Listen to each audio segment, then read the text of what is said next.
on sale now at LibertyFirstCreditUnionArena.com or at the box office.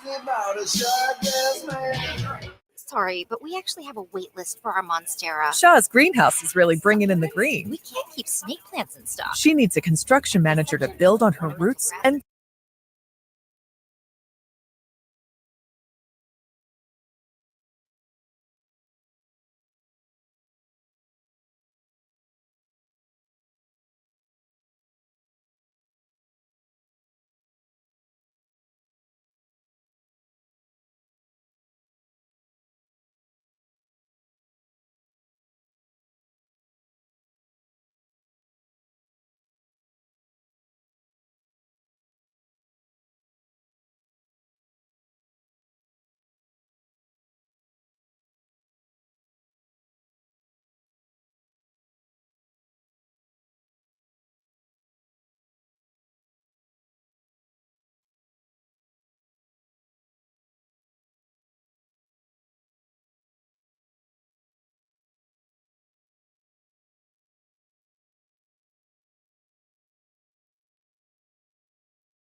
A crossover is crossover dribble. crossover. Kyrie Irving, crossover in the lane. One of the most famous crossovers of all time. Behind the back, an ankle breaker on Chris Paul. Crossovers.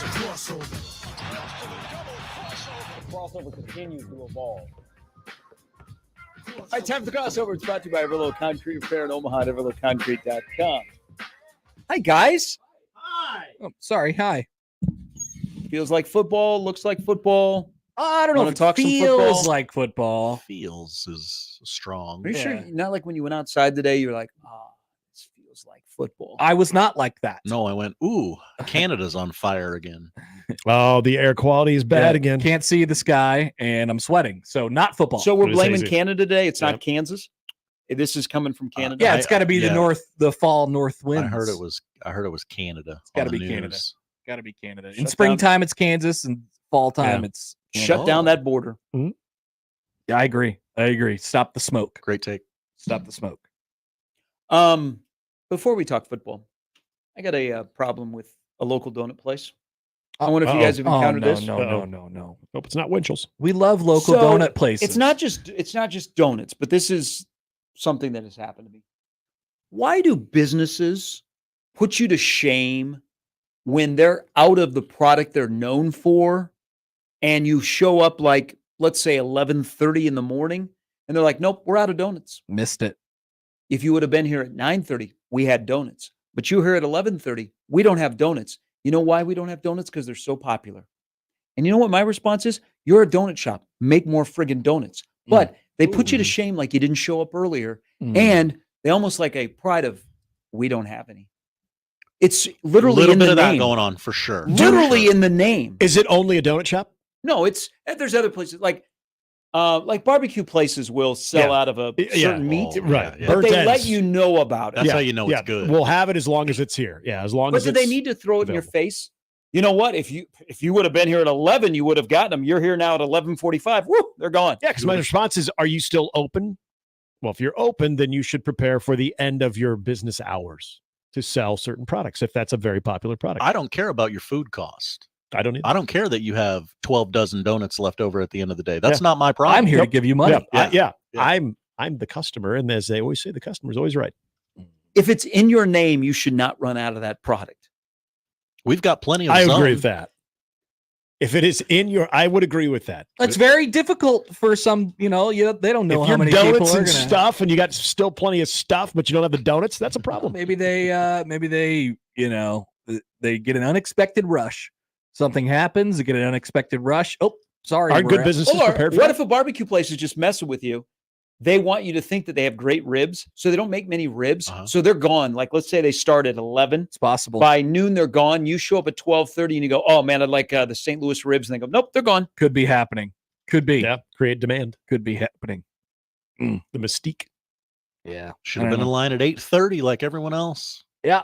Well, now, 'Cause like, that's why I wanna have barbecue. there are It's a real places. struggle to pay for expensive things these I days. think you've been there. There are places in Austin, Texas, which I have been. you to Austin, have to get Texas. there at 8:30 for a place that opens at 11. Yeah, you got to be in line because you're not going to get your favorite. When I go meat. to lunch in Kansas City, as I do sometimes, the place, I mean, Q39. So they open at 11, and there are people in the parking lot in their cars at about probably 10:30. Like, I've got there a little early, just accidentally. So 10:30, people are in their cars. And then, the first person pops out of their car at 10:35, and then here comes everybody. Yep. And they don't open until 11. Yeah, if one person gets out, serious. They're serious about 11 o'clock opening too. It's not like, they could let people in at 10:52, but they don't. All it takes is the one person, then everybody gets out of their car because they're like, well, I'm not going to be left out. And guess what? There's room for everybody. Yeah. There's room for everybody. There's no reason to be in line. Did you guys ever go? I know Schaefer went to this place. Did you guys ever go to this place when you were at Big Ten Media Days in Chicago? It's Pizza and Grinder Company. It's basically like a pizza pot pie. Hoagies and grinders. And we would go to Harold's Chicken. At 11:45 at night. On the south side of Chicago. Yeah. Talk about taking life by the cojones. I didn't get like a real good Chicago food experience the times that I went to media days in Chicago. Like we got deep dish and we would go to Lou's and Geo's and whatever. This one was interesting. You did it because it was basically a deep dish pizza pot pie.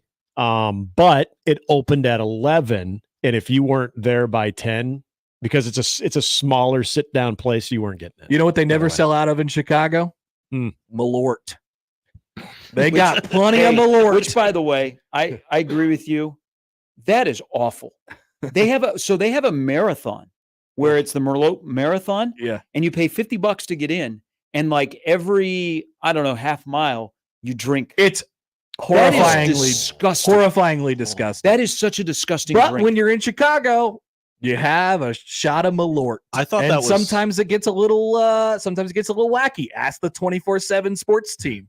I thought Malort was like floor cleaner until I was in college. It is. Yeah. It tastes awful. It's poison. And I guess if you like it, you really like it.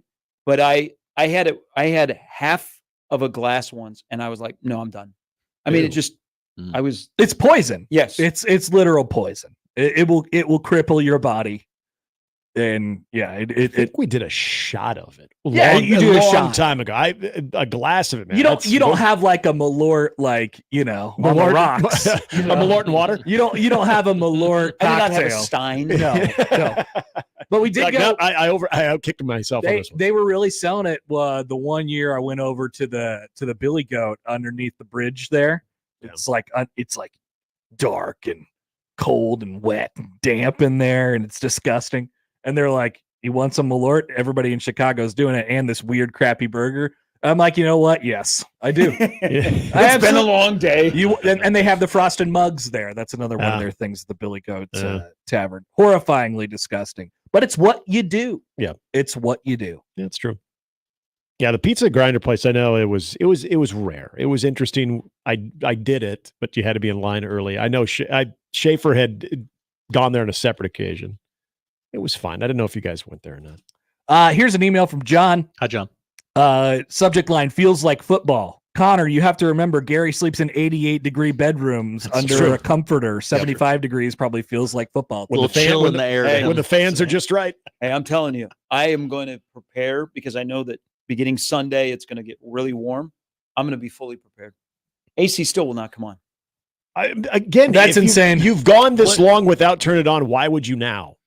You're an adult who hosts a morning show. Like, how do you sleep? You're not a part. I love sleeping. Like, it's got to be warm. You're not a part-time producer who can not afford to run the air conditioner. Come on. Thinking about the environment. Have some. Have you Creature, tried have some it? creature comforts. Have you tried it? It's been on once. Have you tried sleeping in 68 degrees? I think your life will change. Yeah, It's amazing. You know what? I cuss when I go to a hotel. The maids that know I'm coming and they put it at 65. Yeah. Do they not realize how long it takes to get from 65 to about 81? 65 is pretty low. I know how long it takes 65 to is- get from 81 to 65. Yeah. All day. Done that. That's when you leave.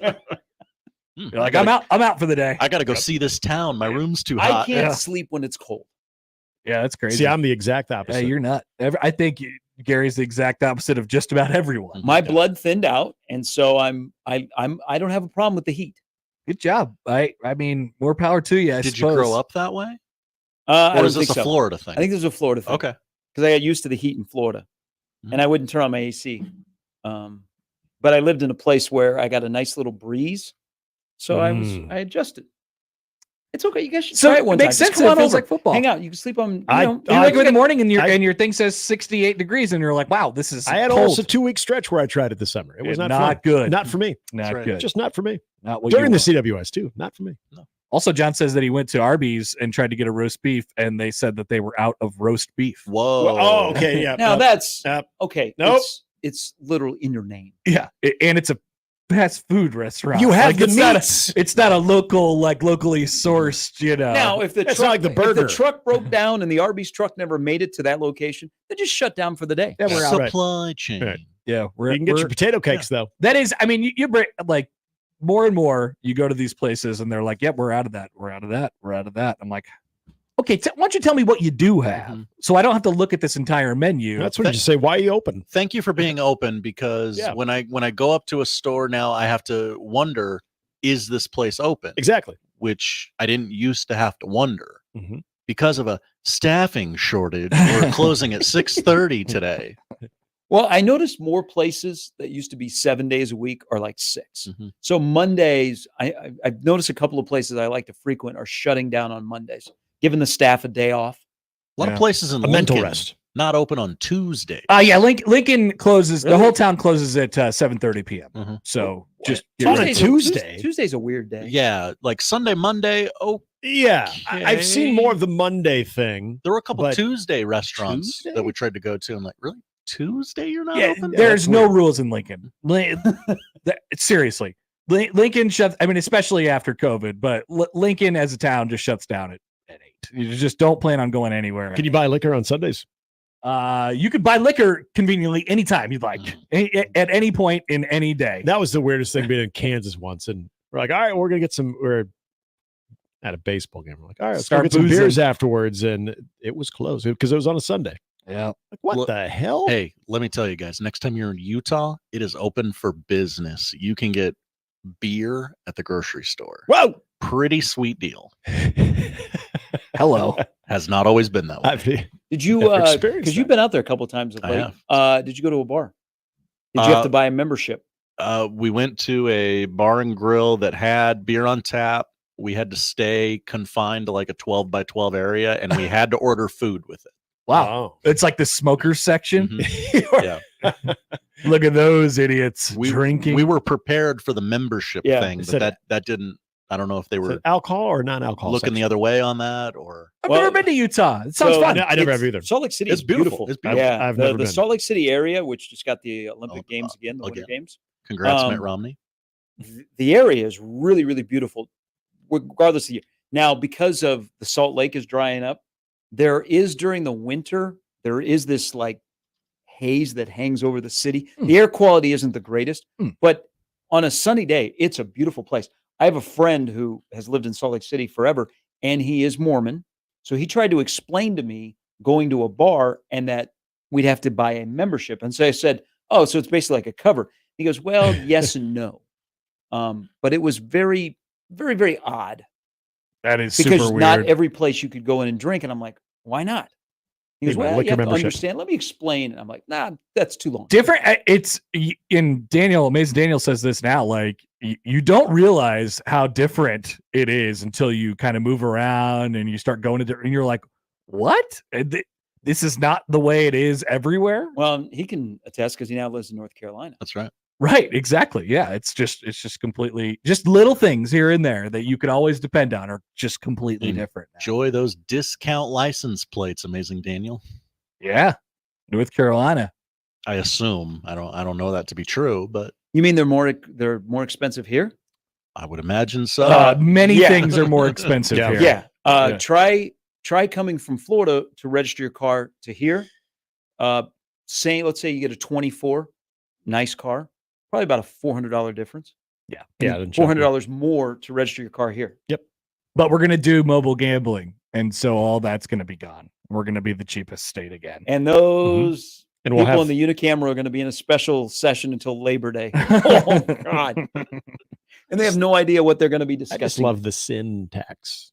That's going to be under the sin tax. Yep. This Oh, is a it's sin. like, oh, this is a sin. You're being taxed. You're sinning. We're Amazing. taxing you. Yeah, when that came out this weekend, that the governor was suggested mobile gambling, I was like, whoa, what state are we in? Yeah, because Just so nonchalantly. Yeah. He's probably got some phone calls. Why are my property taxes so high? Now, Jim, we can't be doing everything we want to be doing. Texter from the 402 says there are also different parts of the bar where you can only get liquor. That's the tavern side. No liquor outside the tavern. This is in Utah. Wow. Utah sounds weird, guys. It does. There's some different rules. Yeah. Yeah. Why did you sound like Ronnie Green just now when you were talking? It did turn into It a was little more kinda Ronnie Green than I wanted to. I know who you were being, though, but yes. At first I thought, wait, is Ronnie Green, does he weigh in on these conversations? I would like Ronnie Green to weigh in on everything. Especially the current situation. Yeah, where is Ronnie? Wouldn't it have been nice, like 4 or 5 months ago, for Ronnie Green just on Twitter to do a video? Yep. Hello, Husker Nation. Did you forget who We I miss am? Ronnie. Well, Where is he? Where did he go? Did he retire? he retired. Yeah. He did retire. Yeah. And Retired and to what? And he took I'm all sure of the he's back halftime in- visits with Greg Sharp with him. He Oh. did. No. Well, it's are you great to be serious? here. No, that still exists. They are not out there. Well, they did. What are we doing during half times now? Yeah, it was. Well, it's Ted Carter for a while after Ronnie, Yeah. Admiral. Ronnie left. It was the Admiral Carter. Admiral. So who gets to be that person now? Is it the new? I think Dr. Gold. Oh, yeah. Just slide in there. Yeah, I guess so. Can they do best ofs with Ronnie Green? Those were really good. Well, I we would just li- ran the ball. You know, a they little bit more pre-record consistent, those. Greg. They pre-record those, and they Yeah. like so it goes in at halftime. You don't know how people are going to be feeling at halftime. It's true. But I wish one time, Greg would ask like, "Hey, any thoughts on the game so far?" Yeah. We're playing well, just need to step it Playing- up a little bit and playing finish our it off in best. the second half. Boys are showing great effort. Couple more All we can scores, ask right? for. Let's take over the second half. Play some best Thanks. ofs. Really excited about this Casey Tominaga fella. We did miss out on a whole year of what would have been great Ronnie Green reaction content. I know. Is there a way to do AI Ronnie Green? Oh, there Definitely. should be. Definitely. Yeah. That's a significant I mean, we voice. have enough audio of him over the years, so we could just feed it into the system. Have you heard? So someone did Mike McDaniel wrong, the head coach of the Dolphins, talking about Tyreek Hill. Oh no! So they did AI Mike McDaniel, and somebody got it onto a radio station in Miami, and he basically is talking about what a bad guy Tyreek Hill is, and all the kids he has, and he doesn't know the mom's names. I keep seeing the AI one of Biden sitting at his desk, and it's supposed to be like after he announced that he wasn't running anymore, and he's basically like, "Screw you, B words." Like I'm not. Even, but he said it in a very. That's But not it is- believable. but it's scary because the first listen, you wouldn't know unless, and they're like, "Oh my God, Mike McDaniel was on a hot mic and just destroyed Tyreek Hill." You can usually tell. The mouth. The AI Brian, the mouth is usually the giveaway. The AI Yeah. Brian Ferentz was fantastic Yeah, in the college Brian football Ferentz, season. yeah. That was really, really good. Yeah, they'll do it with college football coaches. Mhm. It's a wild. You got to really check out there. Yeah. Make sure everything's going okay. But yeah, you're right. It's the mouth is the dead giveaway.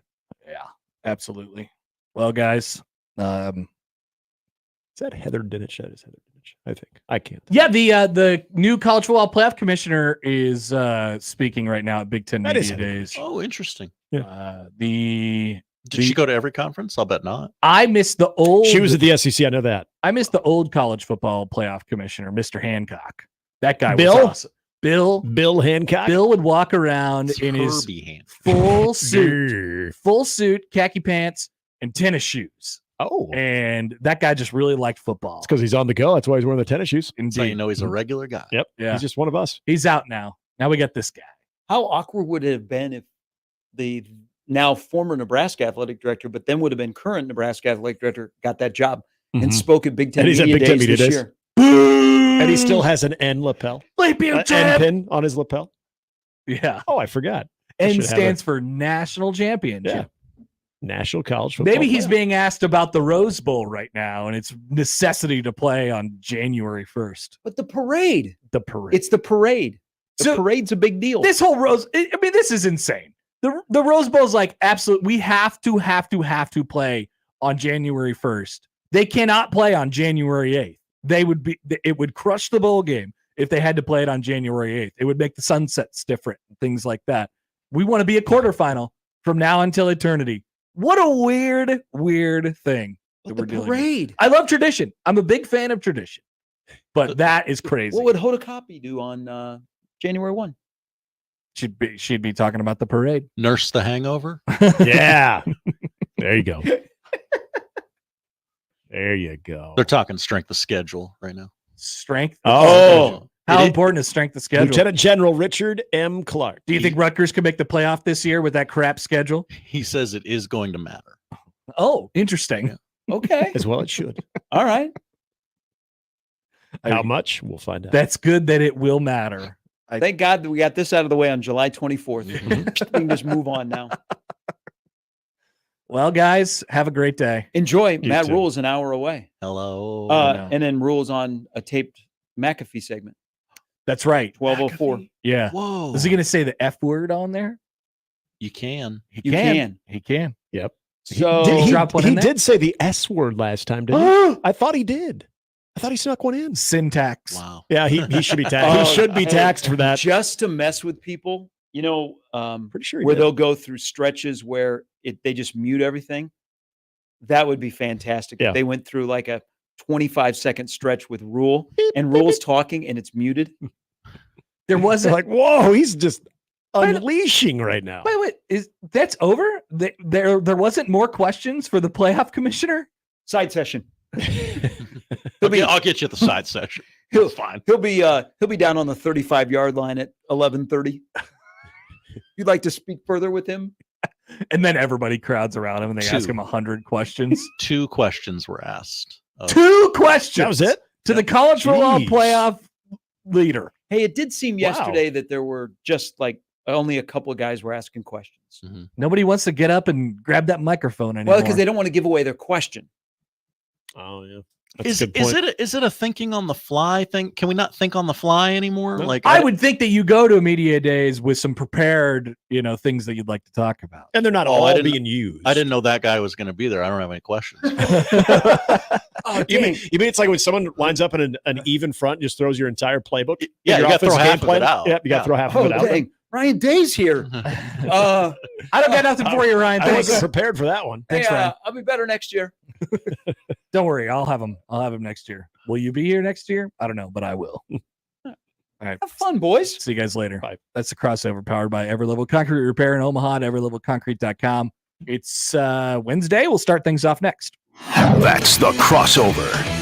The Connor Happer Show is next on 1620 The Zone.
It's the Connor Happer Show. Are we sure we want to do this? Could you, make an announcement that we're ready? It's the Connor Happer Show on 1620, The Zone.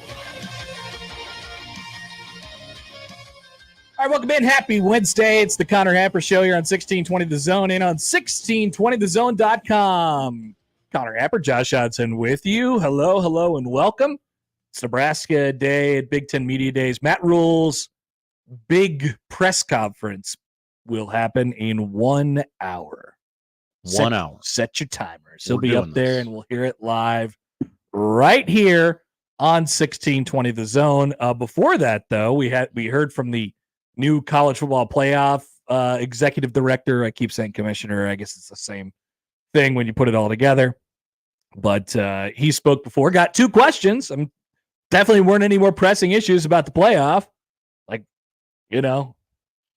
Who plays, or have you heard any pushback from the schools who might get buys in the playoff that might want to play on-campus games, to boost their revenue and things like that? I don't know. What's the selection process kind of look like? Just two questions. That's all. That's all we got for him. I guess he spoke last week at SEC Media Days and said some things, and the Big Ten media says, we'll just go with that. That's enough. That's fine. We'll copy paste. We'll hear from, we won't on this show. Maybe we could jump in on Kirk Ferentz a little bit, though. Yeah, definitely. He'll speak in 15 minutes. So 15 minutes. Yes, it'll be UCLA, Iowa, Michigan State, USC, Nebraska, and Penn State today. So we'll hear from Nebraska head coach Matt Rhule up top at the big podium at 11:30. We'll have big Rhule overreaction today on the show. Its return for the first time in a long time. Good to hear from him. I'm sure it's great to see all the coaches and all their summer tans fresh off of vacation and straight to Indianapolis. The journalists, too, looking nice and tan, sun-kissed, if you will.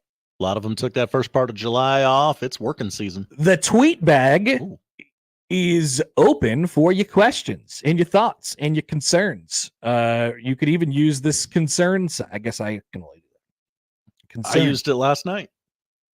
You did. You were concerned about Mike Trout getting lifted from a AAA rehab game. That's a bad sign. That is awfully concerning, Bad Josh. sign. For Mike Trout. Yeah.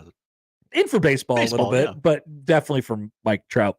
So the tweet bag is open for you. We'll pop it open at noon, see what's inside, and you can send us your questions at Happer Show, at Connor Happer on the J-Tech Constructions on Twitter feed. You can also text them in. Hell, you can even call them in if you want, 402-951-1620 on the 42 Degrees of Source hotline. Email Connor and Josh at 1620thezone.com on the Equitable Bank Zone inbox. And we say good morning, of course, to the old YouTube stream today. Theo's in there spicing some things up, getting some takes in. Why don't you join 1620 The Zone TV on YouTube or zonetv.live? It is live. 6A to 6P, baby, all the time. So you can send in those questions. We'll open them up at noon today on the show. So we won't, I just, with Robin and Mitch, who are our normal Wednesday guests, I just thought it would be a little bit too tight of a needle to thread. They're out there. They're getting interviews. Like, you kind of have to be on your toes at Big Ten Media Days. You're moving around. You never know when these guys are available. So I was like, yeah, that's okay. We'll get your takes on it at some point. And we'll, of course, enjoy their coverage on 3 and on The Athletic. But we'll also talk to Tom Dienhart today. We'll just talk to Tom Dienhart today. Goldenblack.com as we continue on with summer school. Purdue conveniently went yesterday at Big Ten Media Days. Ryan Walters coming off of a tough first season. Purdue's on the Nebraska schedule this year. Could be a tricky game. Purdue not predicted to do well. Purdue predicted to finish last in the Big Ten. Last. 18 out of 18 by the Cleveland.com poll. 18, Josh. What about the Connor Happer poll? The Connor Happer poll did not have them 18, but near 18. I had them near 18th. I don't remember. I think I had them 16th. I have them 17th. All right. So I might have been the high water mark for Purdue in terms of voting this year. So Tom Dienhart will join us at 1 o'clock today. That's the lineup powered by the referees at John Higgins Weather Guard. Like I said, want to hear from you at all those different locations. Today on the show, I have a couple questions about the Big Ten at large. We'll get there. We'll talk about the Rose Bowl. Things I'm interested in today, Nebraska wise. Where do we go? Of course, after Rhule talks, we'll kind of completely change the tone and the tenor and get into some of the things that he speaks on today at Big Ten Media Days. I wonder what his big picture kind of like last year, the big picture thing that he was telling everybody was, we're going to fight to earn the respect back for Nebraska. What will it be like this year? Are they still in that mode, or will you hear this sense of urgency? Will you hear this? Yeah. And this would all be subtext. I don't think he would say it this way, but you got a 5-star quarterback. You got some pieces to the roster. You have a defense. And I want to talk about this today. 2 defenders will be representing Nebraska at Big Ten Media Days. 2 defenders of whom it will be their final seasons at Nebraska, Isaac Gifford and Ty Robinson. The defense kind of has this last dance vibe to it. It's old. There is a lot of old guys on that defense, a lot of guys who could have left at various different points over the last couple of years, whether it's with a coaching change or to go pro or just to stop playing football altogether or test the waters, whatever it might be, transfer. I mean, I think that's been on the minds of a lot of the key defenders that Nebraska is going to deploy this year. And to throw it all on top, Tony White, I don't think anybody expects him to be around here that long. There's been flirtations with various other jobs. Now it's all about situation and what comes up and what's right for him. So maybe he ends up staying at Nebraska for a very, very long time, and the timing just never works out. For life. But we know that he is going to be a hot commodity from the head coaching standpoint, and that he wants to be a head coach. And so when you put it all together, the defense has a bit of a, like I said, a last dance vibe to it. Like this is a group that's all come together for one last ride. And I think that's kind of an interesting angle to the Nebraska defense. And I think my guess would be that Matt Rhule really tries to focus on that side of the ball today and says, hey, look, we are a defensive-oriented program. We are going to be good at this. And we have a season that lines up to be, really, really good with a whole bunch of old guys who have been around for a long time in the second year of the scheme, proof of performance from last year, and we got a great defensive coordinator. We will be good on defense. What a novel way to take pressure off your 5-star legacy quarterback. I really think that's kind of the way we're probably going to be headed today, but we'll see. Lots of good stuff coming out for Media Days already. The Nebraska folks have arrived and are chatting with all the local media and things like that. We'll certainly get things to you as we see fit throughout the show today. But we'd like to welcome you here to our program today. Have a couple other questions. Why are people saying that Sydney Sweeney is quietly hanging out with people? What's this meme, Josh? It's a new meme. I'm unfamiliar with this. You'll have to educate me. So there's this thing going around where each of, a whole bunch of fan bases are saying that Sydney Sweeney is quietly hanging out with people this summer, and you pick whatever favorite player from your team. And so the one, of course, that went around in Husker Nation last night was that Sydney Sweeney was quietly hanging out with Trey Palmer. And people are like, oh man, we are so back. Definitely not true. Definitely not true. Sydney Sweeney, she's very busy. She has no time to be quietly hanging out with anyone. And do you think that Sydney Sweeney could quietly be doing anything these days? No. Probably not. Certainly not in Tampa or wherever Trey Palmer is. Yeah. I don't know where Buck's camp is. I would assume it's just in Tampa. Outskirts of I don't think Tampa. it's Sydney Sweeney's hanging out with anybody. No. I don't think Sydney Sweeney's hanging out with your favorite former Husker. I don't think that's right, guys. I think you might need to double check your facts on that one. I think they'll probably have to check that. So, that's definitely not happening. That's one of my questions today. Also, there are not any hot local singles in your area. Do not believe the pop-ups. If it pops up on your phone, you got some questions. That's all. No. I don't think Sydney went, you know what? Trey Palmer. Bleep it. Trey Palmer down there somewhere. Pedro writes in. Hi, Pedro. As you can as well on the 42 Degrees of Source hotline via text. Hi, guys. I know this is contradictory, but what happens when there are blowouts at the college football playoff games? Or will there be talk of going back to 4, maybe 8 games instead of 12? Just asking. No, I don't think anybody will be pushing for contraction. I don't think anybody will be. I don't know what Josh is laughing at. We're about to find out. I don't think anybody will be pushing for the college football playoff field to contract. I think it'll happen this year, and there will be a gross overreaction to whatever happens this and next year. And what happens will probably expand to 16. Mm-hmm. That's the way I see this going. Is it a good idea to have more teams in the playoff? I don't know.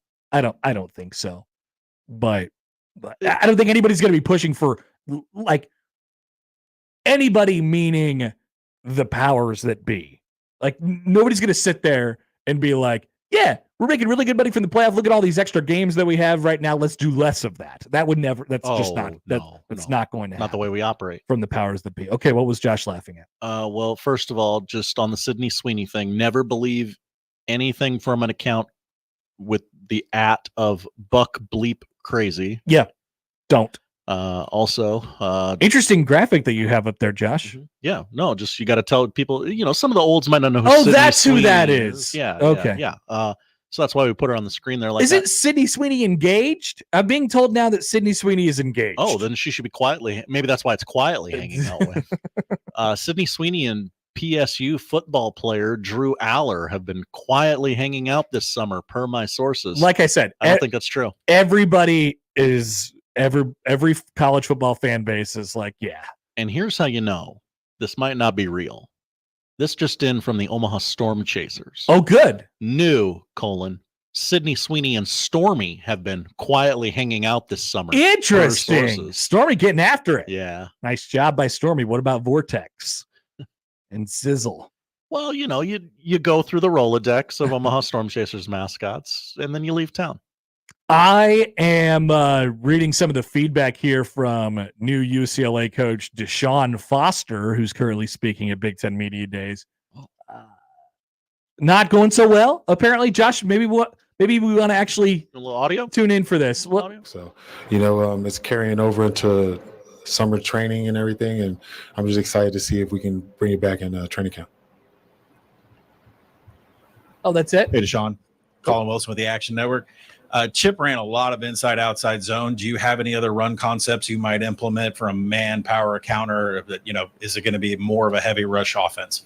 We'll probably do. Oh, sorry about that. We'll probably do all of that. Yeah, most likely. Thanks. Questions for Coach Foster. Thanks, Coach. See ya. What a detailed answer. Go Panthers. During that, I was able to confirm Sydney Sweeney is engaged to businessman Jonathan Davino as of 2023. They prefer to keep details of their relationship private. So they Davino are is not a quietly celebrity. They are quietly hanging out. They produce films together. Oh, that's nice. All right. We're off and running on Wednesday. I have a question about the conference at large when we return. Should the Big Ten continue to stay purposefully boring? I often say on this show, this conference is so weird. I don't understand this conference. It is. I am under the impression that it is purposefully boring. Should it continue to stay that way? It's in the DNA. Is it baked into the cake? Is it baked into the DNA of what the Big Ten is? And what are the advantages and disadvantages of being Big Ten-y going forward? We'll talk about that when we return. Oh, yeah, by the way, one more thing I want to mention today. Josh, on a personal note, today is the 10-year anniversary. 10 years. 10 years ago tonight, I threw out the first pitch at the Kansas City Royals game. And then the Royals went on an incredible run to finish the season, win the wild card game, go all the way to Game 7 of the World Series. And then I believe that propelled them actually to win the World Series the next year. So the photo that you're seeing on my Twitter account today at Connor Happer is me. I've told this story before, but after I got done throwing the first pitch, I walked back toward the dugout, and there was a group of people, and my favorite Royal, one of my favorite Royals of all time, James Shields was standing right there, and he was in a circle of his friends or whatever talking, and the circle just opened up, and I went right in there, and I was talking in this moment. I was talking to James Shields about change-ups. I was really excited because I just wanted to pick James Shields' brain about change-ups and things of that nature, and so that's what the We Are Doing a Radio Show picture is today. Hey, while we're talking about self-indulgent things, And it was a strike, by the way. Oh, well, of course. I just assumed that. I'm sorry. Quick shout out to Elkhorn Dave. Elkhorn Dave, who has us on in Taiwan. Hello. We're on a TV in Taiwan. Mr. Worldwide, Josh Hodson. Hello. Mr. Worldwide. Yeah, Dave, here we go. I'm not going to try and pronounce that town in Taiwan he's in. Nah, we don't need to start an international incident. Currently facing the latest typhoon in this neck of the woods, watching Zone TV and waiting for Rhule's press conference at 12:30 a.m. Sicko. Also, he has a question for us. Question for you. How do our Russians look for this year? I'm going to talk to some outside linebackers. Let's see how they're going to be getting after the passer.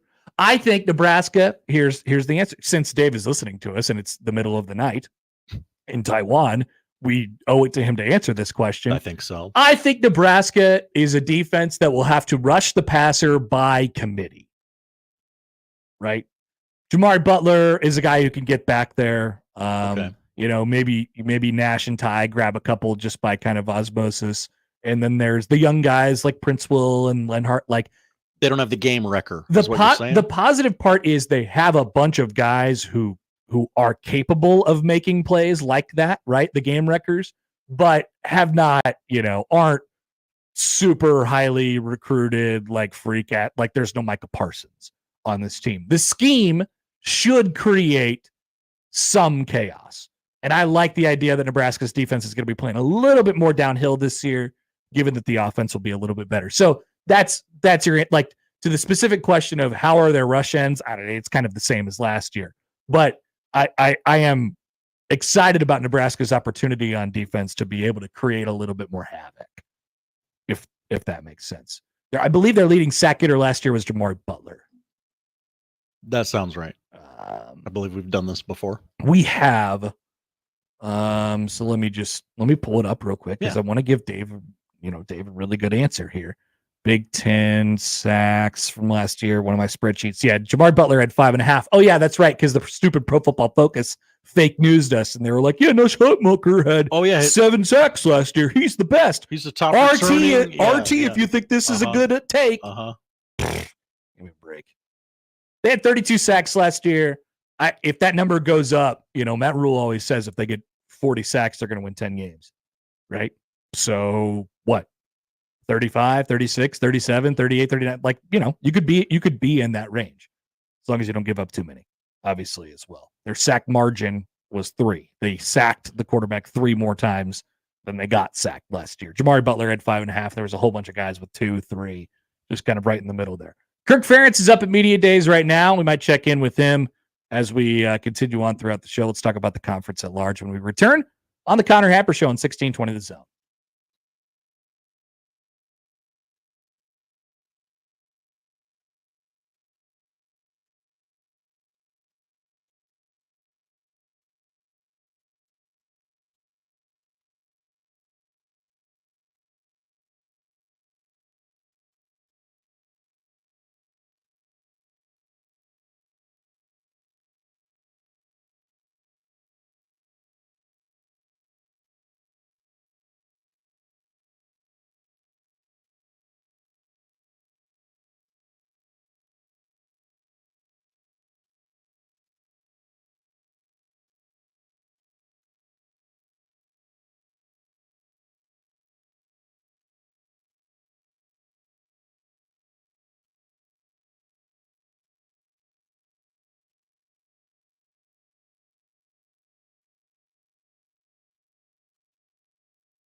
Let's get back to the Connor Happer Show on 1620 The Zone.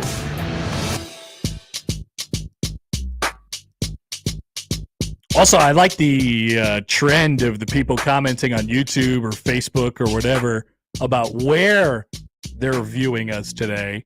So what do we got knocked out? Taiwan? Check. A basement in Lincoln? Check. And an office in Missouri? Check. All right. That's 3. I think we need to check some more boxes. Also, I'd probably some more places. Not doing my job if I don't ask. Anyone in Omaha listening?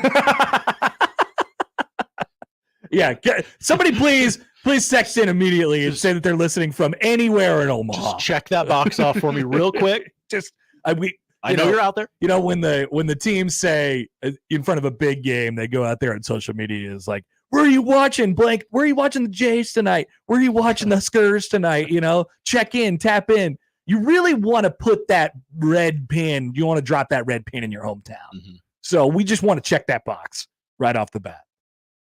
So please let us know if you are indeed listening in Omaha or where Elkhorn even counts.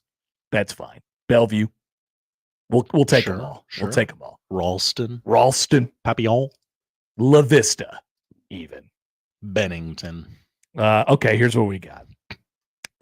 Southwest Florida. Clarence. Okay, that's still not Omaha. Listening in a work van driving around Omaha. Does that count? Or do we need this person stationary in Omaha? I don't need them stationary. Okay. Many of our listeners are not stationary. Okay. Travis on the YouTube, an office in Cincinnati. Look at that, Mr. Worldwide. Platcat live from Casey's parking lot in Council Bluffs. Does that count as Omaha? Platcat, I wonder what you're doing at the Casey's parking lot in Council Bluffs. Interesting. Are you on your phone? Do you have the FanDuel app open at all? What's going on over there? Ohtani to homer. Columbia, South Carolina. We're huge in South Carolina. Huge. Mark is watching from Omaha. Okay, that's good. How about this? From the text line from Joe. Hi, Joe. Joe in downtown Omaha, inside the World Herald building. Oh, that's right. Infiltrating the World Herald building. All right. So, okay. Oh, good. We checked enough boxes there. Kirk Ferentz currently speaking at Big Ten Media Days. Man, as he went through the sort of generic rundown of his, like a lot of the times at these media days, you don't get like really breaking news or anything like that. But I always find it interesting to listen to the coaches answer really generic questions and see kind of where they take it. Like the first question to Ferentz was, hey, you hired a new offensive coordinator. Like he hasn't talked about that 7,000 times up until right now. The hire happened 7 months ago. You know, he's already talked about it a billion times, so I'm sure the Iowa media members are rolling their eyes. But it's interesting to hear where he takes it, and he went through the selection process a little bit, and he stood out, and he also went back to a couple times how, and this is a pretty common thread for Mr. Ferentz, how they had guys hurt, and it's true. They had key players hurt last year. Cade McNamara was hurt. They get him back. Luke Lachey got hurt. Out for the season, about midway through. Back. You know, one of the best tight ends in the country. A little better on the offensive line, right? Figure out how to run the ball a little bit. And then he talked about how absolutely stacked they are on defense. He said, we're veteran. It's about as veteran as we've had. And, I mean, their 2 linebackers are all conference players. You know, their defensive line is always going to be good. They have a couple good defensive backs. Like, they're going to – if Iowa has good linebackers or at least one great one, and in this case, they might have 2 great ones, they're going to be really, really good. And I think that's, I like, so if you're looking for if they can hold up their end of the bargain on offense, if you could find it, if you're looking for a team that's got the schedule and they're veteran and they could put some things together, Iowa's been there before, man. They could do it. They could rip off 10-11. I don't see why not. Oh yeah, they've done it before. They'll do it again. Oh, they're not afraid to mess up your college football playoff. That's for sure. They don't care about style points. A couple more places where people are listening. This is from the 704. Where's the 704, Josh? I have no idea. It's in Charlotte, North Carolina. They love Matt Rhule. We love the Carolinas. We do. Originally from Nebraska City. John's listening in Omaha. Hi, John. Wes is listening from Certified Transmission on Center Street. Wes, I hope your car's okay. Or you're working. I don't know. He might be working. If you're working hard. Semi truck on the app in Springfield, Missouri. We're big with the truckers. How about another one from Heartbeat of America? Don't gloss over the truckers of this great nation of ours, Connor. How about I would not dare. Mm-hmm. How about another one from North Carolina? Shout out Raleigh, North Carolina. Shout out John Wall. The basketball player? Yeah. He's of Raleigh. Is he listening? There was a whole song about that. Is he listening? It's not John Wall who tweeted at us. No, okay, it's the Golden Corn. But Golden Corn. But shout out to Raleigh, North Carolina. I have some family in Raleigh, North Carolina. You have family in Raleigh? Oh, I love the triangle. Wow. Love the triangle. Triangle. Yeah. Research Triangle. 3 research universities. Oh, okay. Right there. That's what they call it, the triangle. I didn't know. Triangle Town Center, a great mall. That's real. That's how you know. Indeed. That's how you know. Yeah. That's indeed how you know. Jeff in Norfolk. Hi, Jeff. Brian in KC, and he also adds hashtag TBAPSB. The boys are playing some ball. Not last night. No. Matt, office in Ann Arbor. Let's go. Drew. Big Ten country. How about our Big Ten brethren in Los Angeles? Oh. Hello, Drew. Watch out. We're already here. Corey's listening on the app on at Bergen Mercy. Hopefully everything's okay. Yeah, I hope you're okay. Everybody just works there. Nate, New Jersey. Driving to Aberdeen, South Dakota. Live from the Catalina Wine Mixer. Pow. Currently passing your station, listening right about now. Don't text and drive, Aaron. Jeez. And on headphones, running a rough mower on a golf course in Omaha. Oh, the Office mower in for Lincoln. the rough. Okay. No. Rough mower. Not a rough mower. Yeah. There you go. Okay. All right. We've put the red pins down. That's good. We'll keep you updated on anything that happens with Kirk. He's still getting asked questions, by the way. So Matt Rhule will be talking about half hour. So we'll get you that coming up here in just a little bit. How about New Jersey? Jeez, I love this. This is great. We are all across Big Ten country, across the nation, if you will. Big country. Should the Big Ten continue its bit? We love bits on this show, Josh. We even have the signs to prove it. Concern, overreaction. Those are just 2 of them. There's more. I like those 2 the best, by the way. The other 2 can, they don't have that many uses. Yeah, they don't work for the lock and reaction. Doesn't really make any sense. But for the game yesterday, they certainly did. The Big Ten has a bit right now. It's boring. It's purposefully boring, in my opinion. It's baked into the DNA of the conference. And, I think people we've talked about it a lot on the show, how boring the conference is. And we've tried to like say, hey, man, if you spice things up a little bit, it would kind of be welcome. There's just this kind of snooty air about the conference. It's the way they do their media days. It's the way they kind of cover their events. It's the places in which they put these things. I've always viewed the Big Ten as sort of like an arm of the NCAA.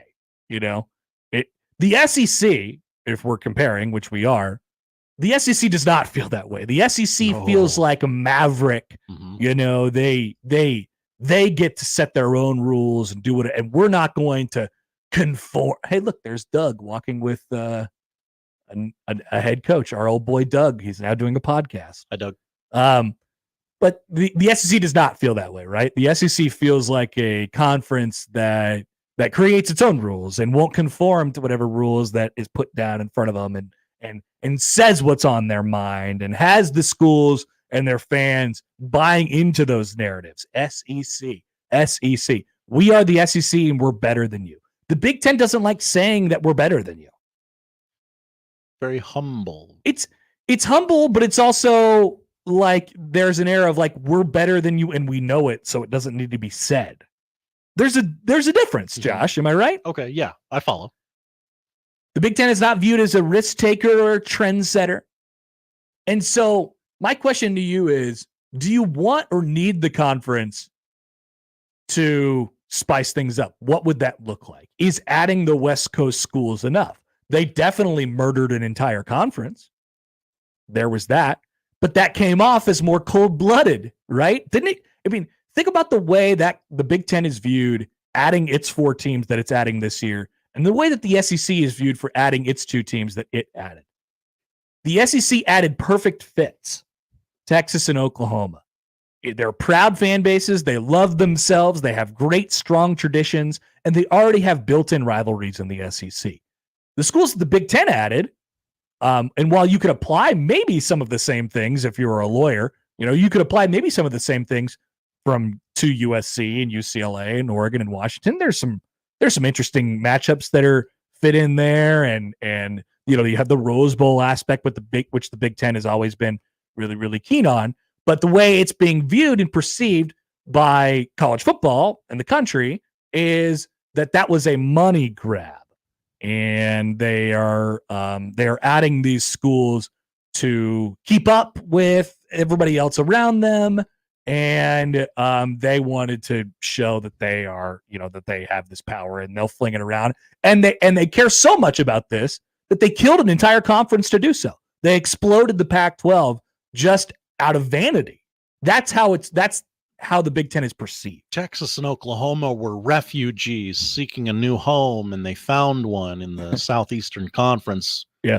And to be fair, USC, UCLA, Oregon, and Washington, you could probably make that same argument for them, but that's not how it's perceived. They were probably more desperate, actually. Certainly UCLA was. Mm-hmm. Certainly UCLA was. And USC wouldn't go without UCLA, and, there's Oregon and Washington as well. Big Ten had to be this cold-blooded contract killer and take out an entire conference. That's perception. Just to shepherd out 4 schools in the middle of the night. And the perception is kind of the reality. So that's how that's how I've always viewed the Big Ten.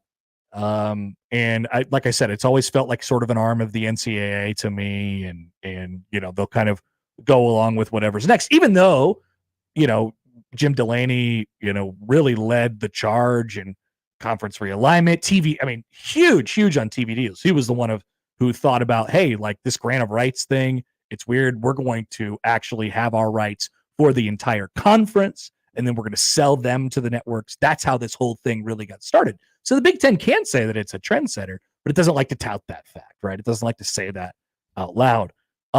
So number one, how would the conference go about refreshing its image? And number two, does it need to, and do you want them to? I like when conferences, schools, whatever, we have this thing that's sort of ingrained into the DNA of whatever we're talking about. And I don't want the Big Ten, so I'm talking out of both sides of my mouth here. Like, I don't want the Big Ten to do something that's not very Big Ten. I like playing to your crowd and doing what you have done, because I think if they do something that's not very Big Ten-y, just for perception, just to be more like the SEC, then it would come off as stupid and forced, Yeah, I don't think there's an exciting school in the Big Ten for the most part. Like, we get a taste of some of these SEC fan bases through the College World Series, and the Ole Miss fans, they just want to party. Arkansas, they just want to party. Mississippi State, they just want to party. Big Ten doesn't really have that. Like, what are the Penn State fans coming to Lincoln going, hey, we heard there was a party here? It's about support, and it's about, people showing up for things. They get great attendance at things, SEC doesn't, they can't say the same thing, but they can, they have these really specific traditions, and it's kind of really fun, and it's hyper locally focused and stuff like that. It just comes off different, right? So I don't need the Big Ten to be doing something to try and act like something that it's not.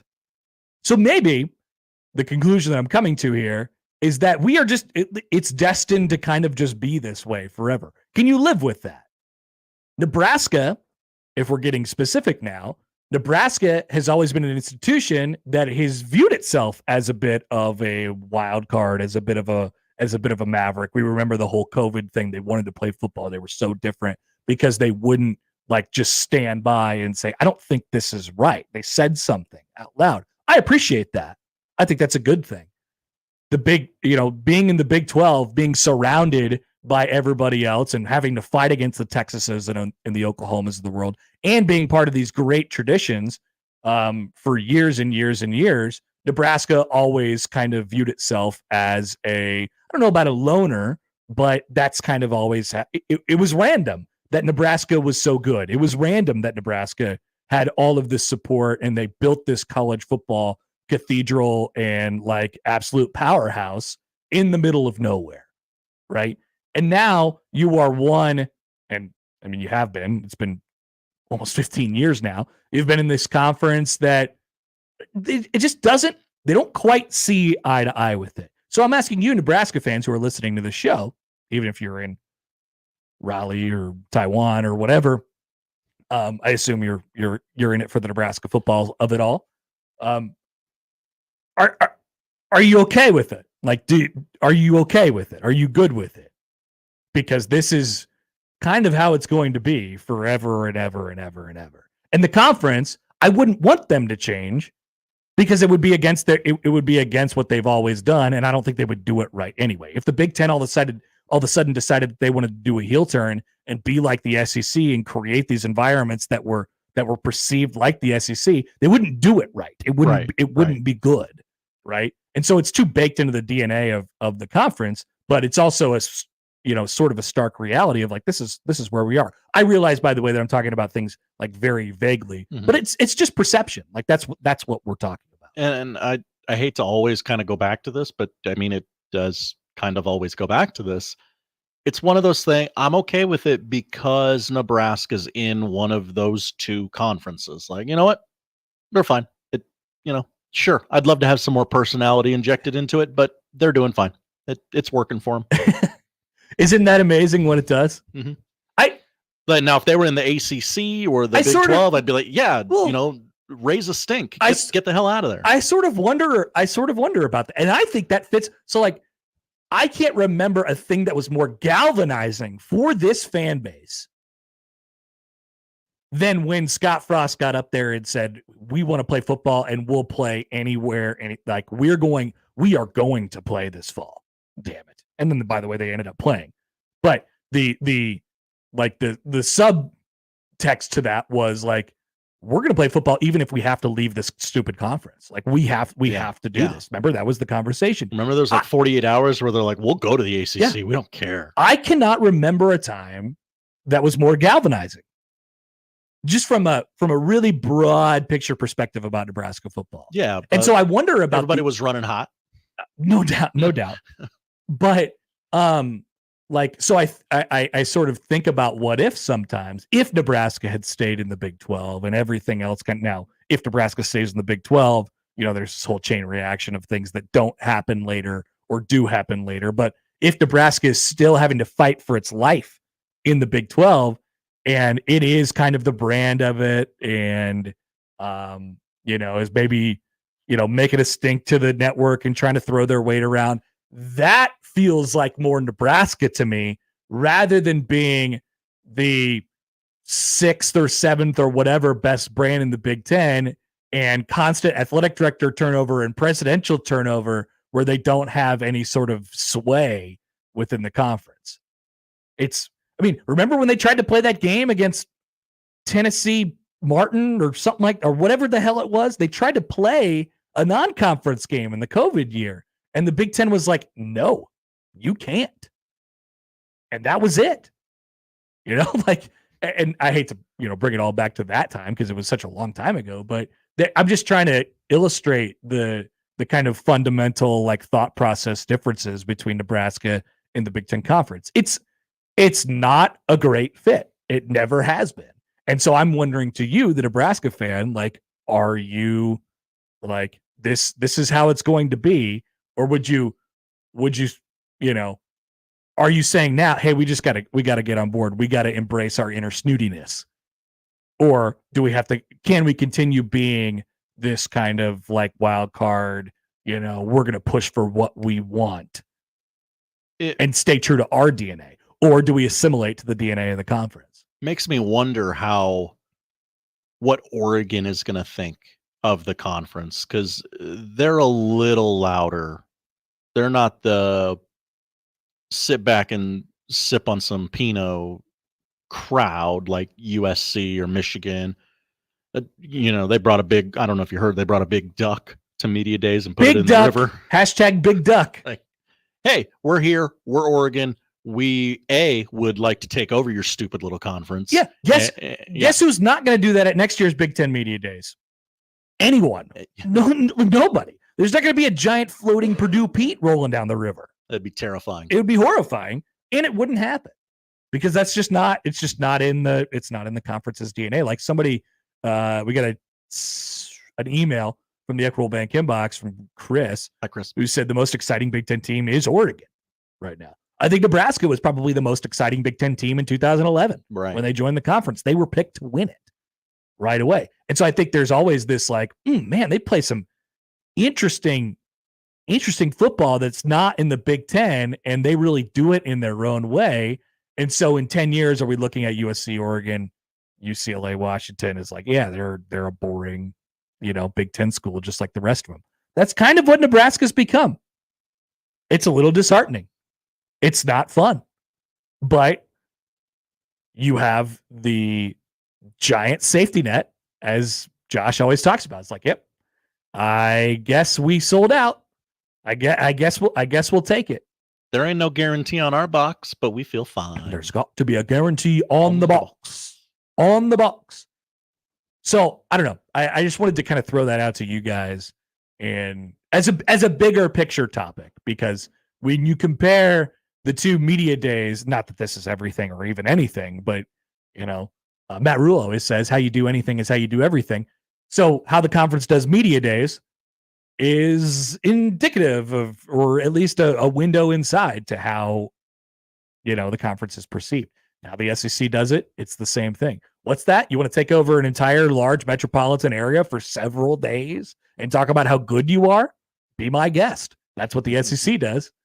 The Big Ten's like, yeah, let's go pack it in and have 12-minute press conferences and no questions and things like that. It's not just that, but it is there is a stark difference. And Nebraska, I feel like culturally, Josh, not geographically, culturally, Nebraska is a better fit in the SEC than it is in the Big Ten. Culturally. Yeah. Would you agree, or am I off? I think so. They've got the sellout streak. They've got they think of itself as a big program. Yes. Right? And many in the SEC would go, What are you doing? What are you doing? You're not us. They would maybe get laughed at or whatever. But a lot of those SEC schools are like, no, we're Ole Miss football. I think they are more like-minded to SEC schools than they are to Big Ten schools. And that's why it's been such a difficult adjustment. I think part of the also bad football, but it's been, they've been in the league for a decade and a half now, and I don't think they have any more pull today than they did that amount of time ago. Yeah, I definitely thought it would go a different way. Yeah. Part of that is a lack of success. I want to get to your text on the other side. We'll get to that. Michigan State, Jonathan Smith just wrapped up his press conference, which Sam McEwen called him sneaky good hire. I agree. I liked Oregon State last year. Lincoln Riley is up next, and then Matt Rhule to follow. You'll be able to hear that at the bottom of the hour right here on the Connor Happer Show on 1620 The Zone.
All right, quick one here, real quick. Lincoln Riley up right now at Media Days, and Matt Rhule to follow.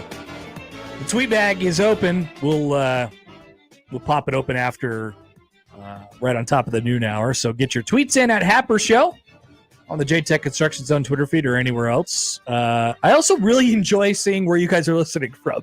It's been very enlightening today. Had no idea we were such a nationally It's recognized a brand program. Yeah. It's a brand, folks. The brand, as Pat McAfee would say. Who has re-signed with College Game Day. Congratulations to Pat. I He'll guess go there on was there and some kick doubt. more field goals. Make fun of the bit of him yelling at the little kids who go up there and try and kick field goals is actually great. It is. I can't lie. Great use of Pat McAfee. A couple thoughts on the previous segment we just did there. Chris writes in the Equitable Bank inbox. Hi, Chris. The Nebraska fit is culturally very SEC. Quality, it's very Mountain West. Whoa, I mean, the quality comes and goes, guys. All it takes for the quality is to hire a good coach. Nebraska hasn't had very many of those over the last several years. I also got a message that said, I've thought for a while that Nebraska should kind of float itself out there for the SEC. It's just a better fit. And so I'm not, look, I actually didn't even mean for that conversation to evolve into like Nebraska should go to the SEC, but I wanted to sort of take stock of like where we're at. Some people on the YouTube were like, no, guys, this is stupid. You guys are being ridiculous. Nebraska will assimilate to the Big Ten and its way of thinking. I just don't know that people like really.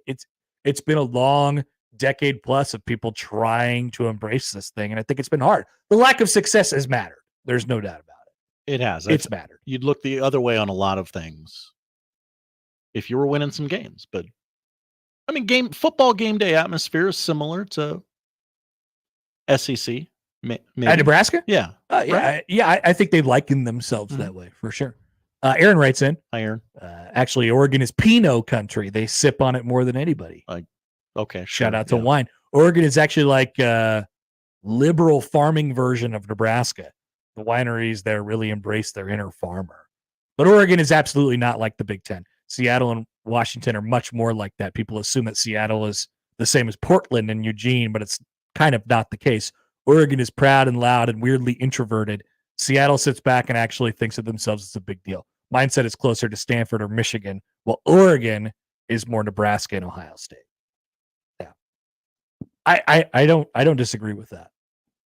Oregon as a fit in the conference, but they have them. You know, that's what I think we've lost a little bit in college football.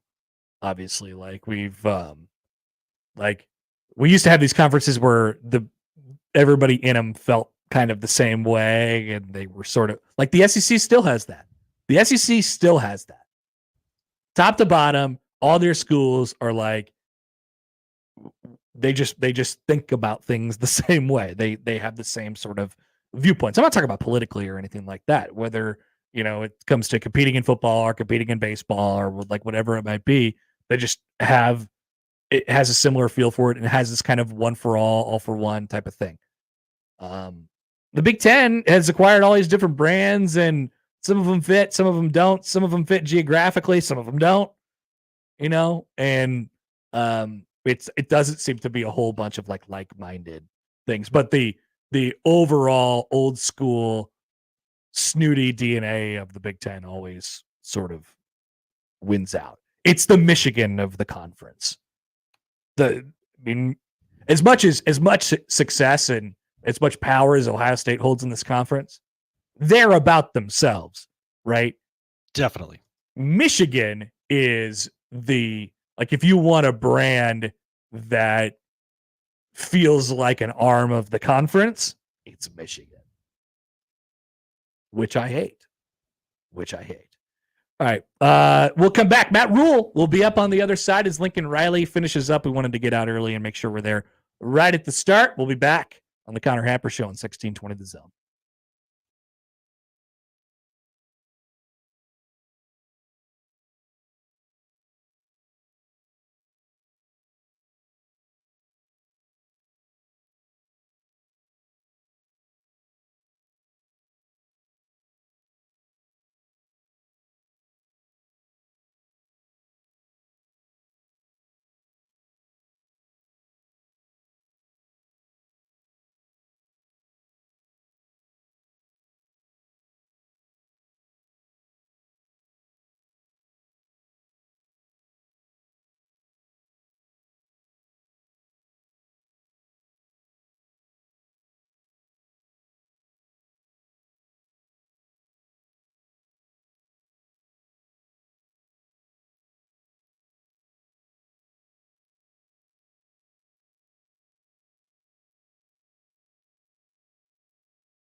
right, Lincoln Riley just got finished up at Media Days. He was asked about his barbecue. You know, remember his famous Easter barbecue? Good take. Good question. Here's his excuse on why that looks so horrible and dry. Quote, I need to improve my photograph skills, not my barbecue skills. So he stands by his crappy barbecue. It's sad, really, you know. I would think automatically, like if you live in Oklahoma for a while and then you move to Los Angeles, you probably automatically become a worse barbecue pitmaster. I would assume so. Just automatically by osmosis. Matt Rhule is starting his one. Is this like a Morgan Wallen concert? They're walking him up right now. Oh, look, there's Keith. Matt Rhule doesn't know what to do with his arms right now. Why don't we just take it live, Josh? Let's head out to Lucas. They are going to commercial. Oh, they're going to commercial. Okay, good. Then we have a couple of seconds to hear from Deshaun Foster. Oh, yeah. Let me pull that back up. I didn't think we had time for it. So I can get it real quick. So many were opining on social media that Deshaun Foster, the UCLA coach, did not have a great first impression. Here is a sampling of what he brought to us. I'm sure you guys don't know too much about UCLA, but our football program, but we're in LA. Yep. Somebody clipped that, right? What did he say after that? Oh, would you like? Okay, we can. We're in LA. What? UCLA, but our football program, but we're in LA. Too long of a pause. It's us and USC. Oh no! Oh no! Poor guy. Oh no! Oh no! Oh no! I'm just basically excited. Really. Oh That's no! Any questions? It's worse than I thought. That's somehow worse than Scott Frost going straight to questions. Oh man. It was bad, Connor. That's not a good first impression. And you can't. We didn't upload the video for the viewing audience, but his face, he knows. I'm cooked here. I didn't do good. All right, let's head out to Indy as they're introducing Matt Rhule one of the most right now at Big Ten Media signings Days. at Nebraska in a long time. Yes, you lose a couple of stars like linebacker Luke Reimer, but on the defensive side, Tommy Hill, Isaac Gifford returned. This was a team that was 5-7 a year ago, but Jake, as has been the case the last couple of years, one-score losses and turnovers killing the Cornhuskers. And those are completely related too. You know, when you're turning the ball over, quite simply, that's points off the board you could have had now given to the other team. And even with that, Tony White coordinated one of the better defenses in all of college football last year. So what you need is, you don't need Dylan Raiola to reach his full potential this year, but you need him to show maturity, show patience, take care of the football, be okay throwing the ball out of bounds if there's nothing open downfield. And if they can do that, Nebraska's going to be a much improved football team. Huge year two jumps for Matt Rhule at Temple, at Baylor. Can that happen in Lincoln as well? Having 17 starters back certainly helps. We're about to hear from the head Husker as we take you back to the stage once again here inside Lucas Oil Stadium. Our next coach is Nebraska's Matt Rhule. Rhule enters his second season as head coach of the Huskers, who opened the 2024 campaign on August 31st against UTEP. Coach Rhule, welcome. We'll begin with your opening statement.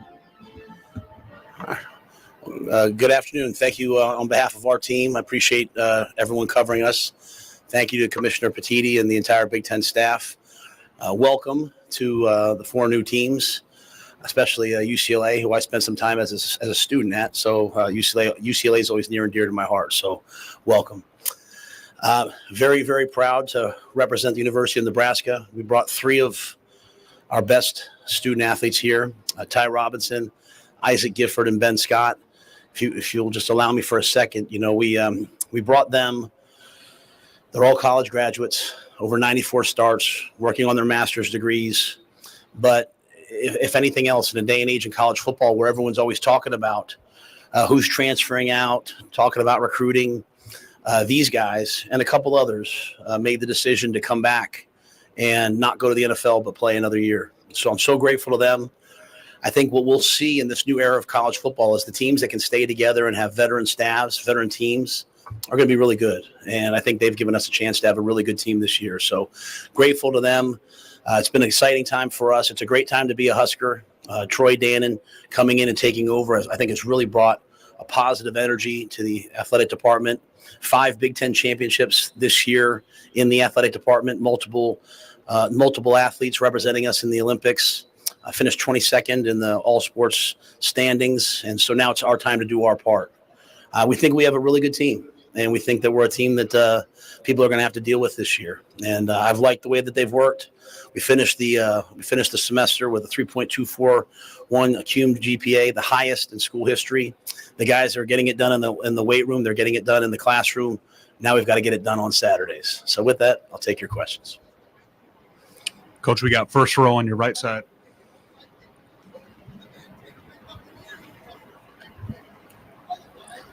Coach Lynn Harrington, State Line Par 5. How you doing today? Good. How are you? I'm all right. So let's talk about last season. It's no mystery. Nebraska led the Big Ten with 16 interceptions. However, it's year 2. How do you see the offense evolving under Scott Satterfield, and now that you have players like Dylan Rayola in the roster?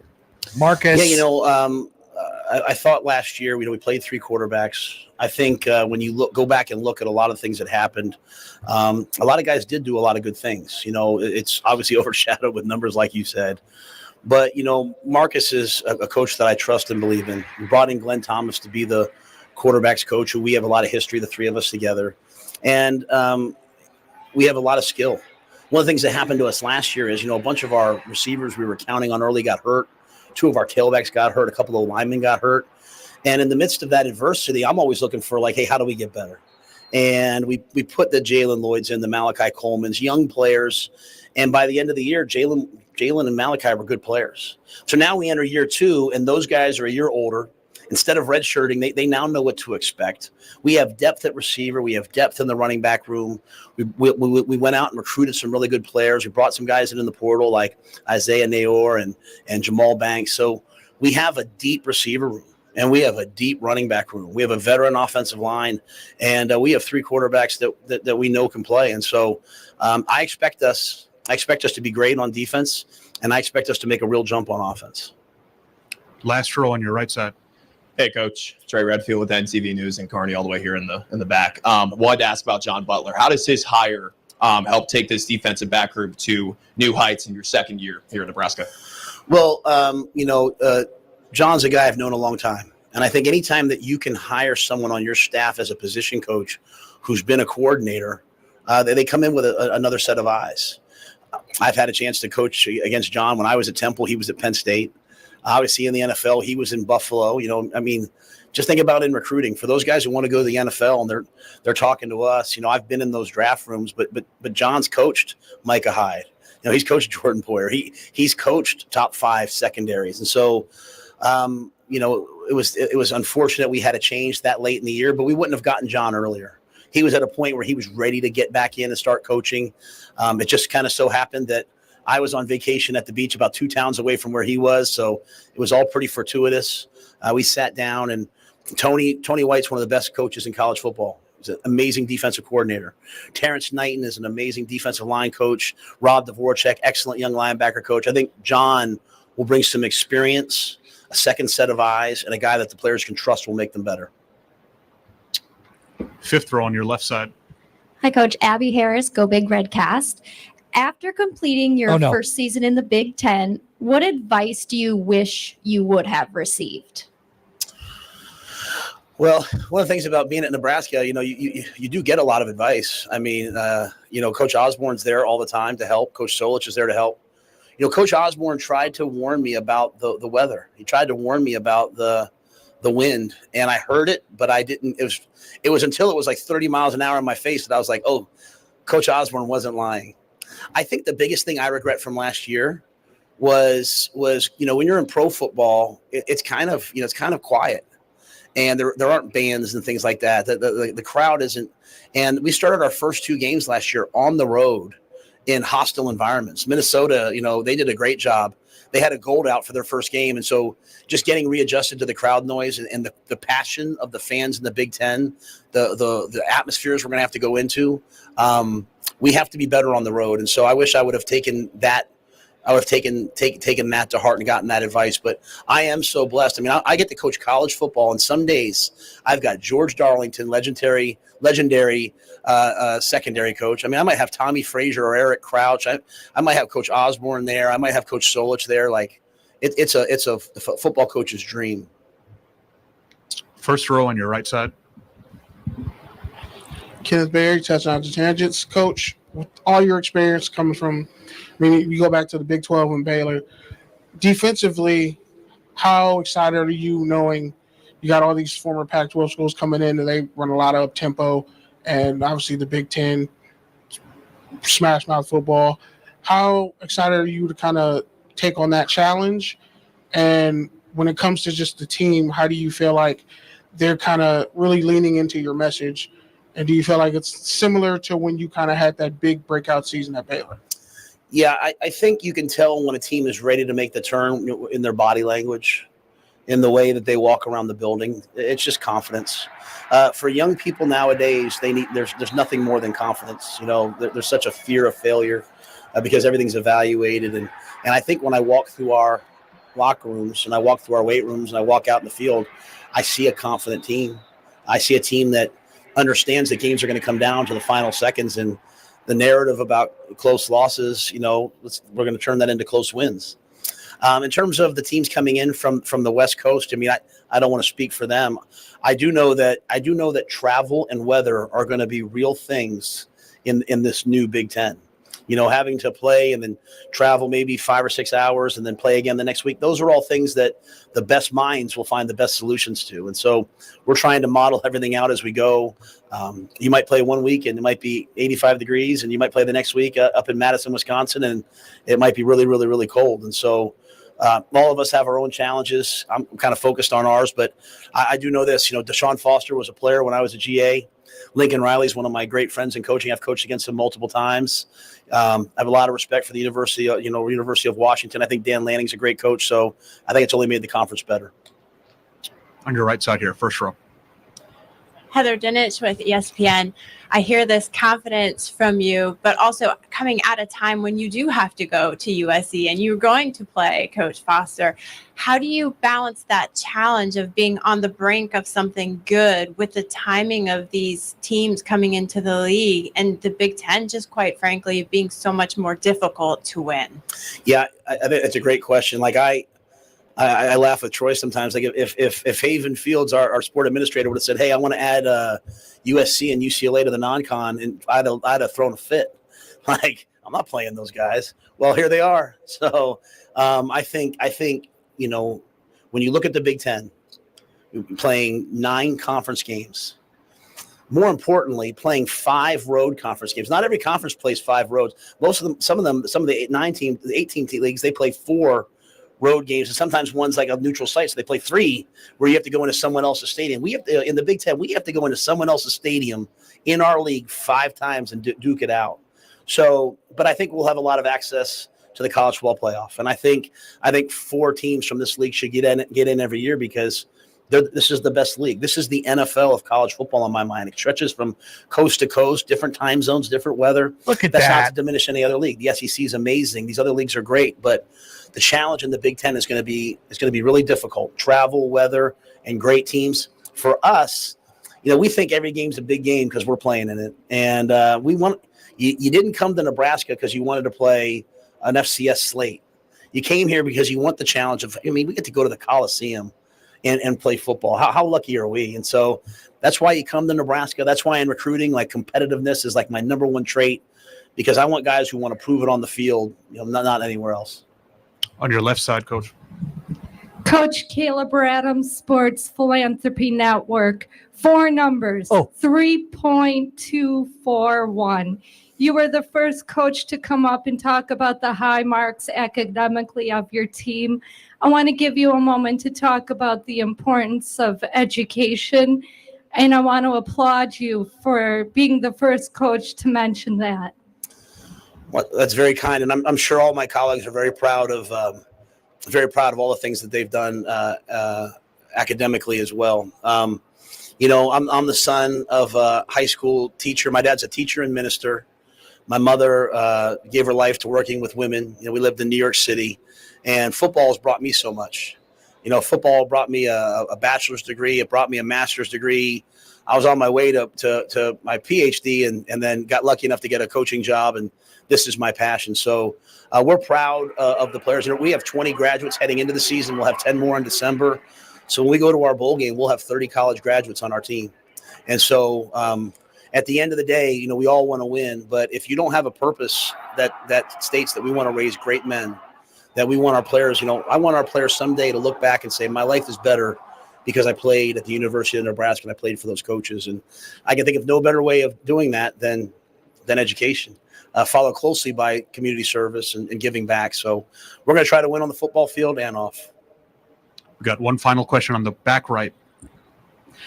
Hi, Coach. Kylan Mills with the Big Ten Network. Great to see you. Something you've said is that it's a priority this season to address the turnover margin, minus 17 last year. It's been an issue that's plagued this program beyond just that. Just curious, as you look ahead to fall camp, how do you try to address that, and where do you start in trying to shift those numbers?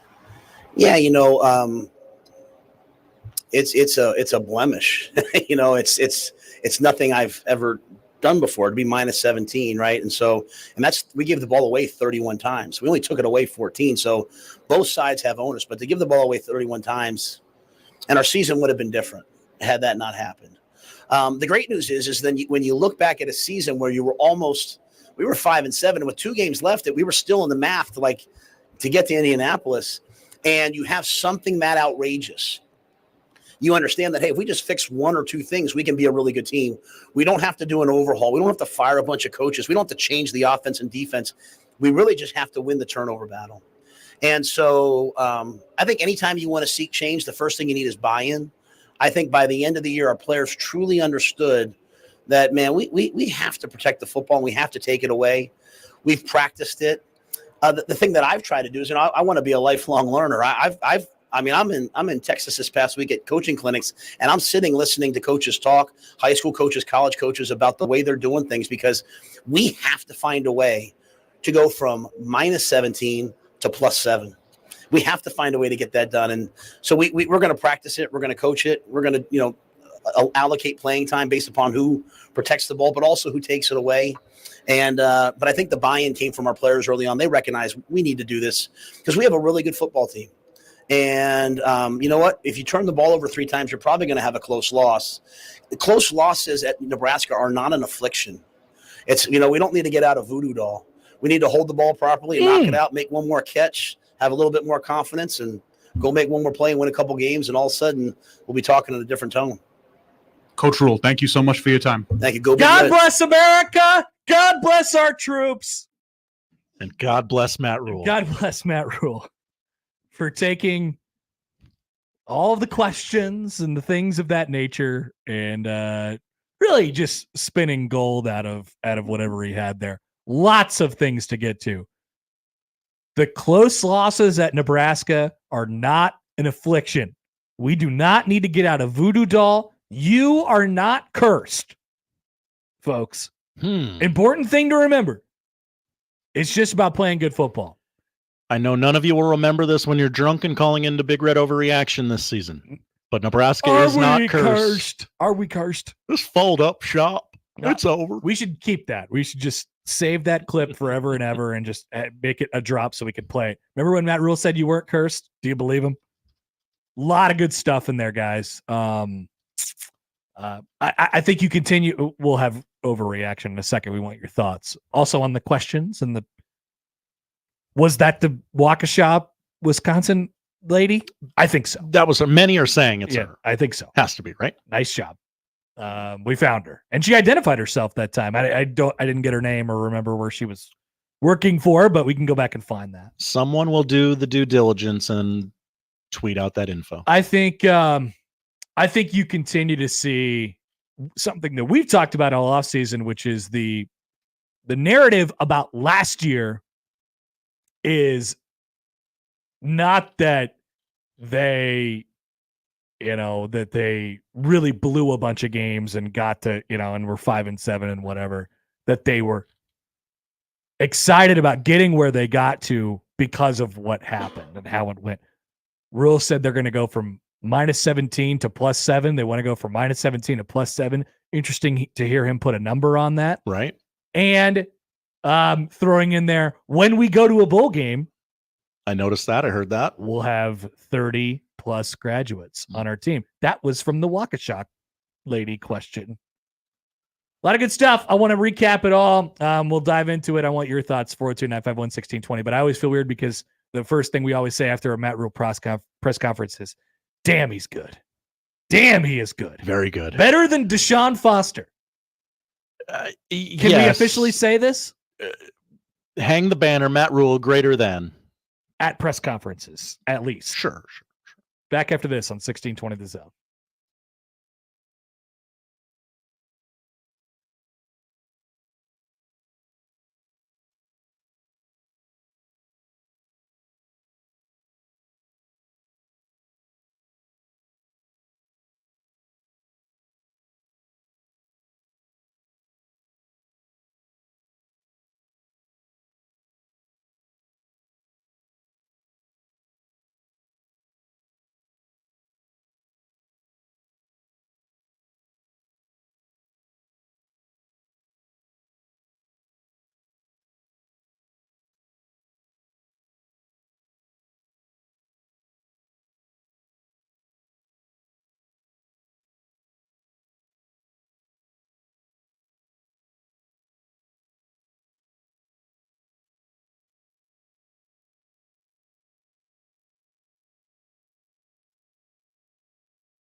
Welcome back. Connor Happer, Josh Hodson with you on the Connor Happer Show on 1620 The Zone and on 1620thezone.com. Following Matt Rhule's press conference where he said, we're going to go undefeated and win the national championship, B-word. Oh, what's that? He didn't say that? Okay. Kind of sounded like it at times, though. He said we're going to have a really good team. I expect us to be great on defense. Great on defense. And take a big jump on offense. Turnover margins going up. +7. +7.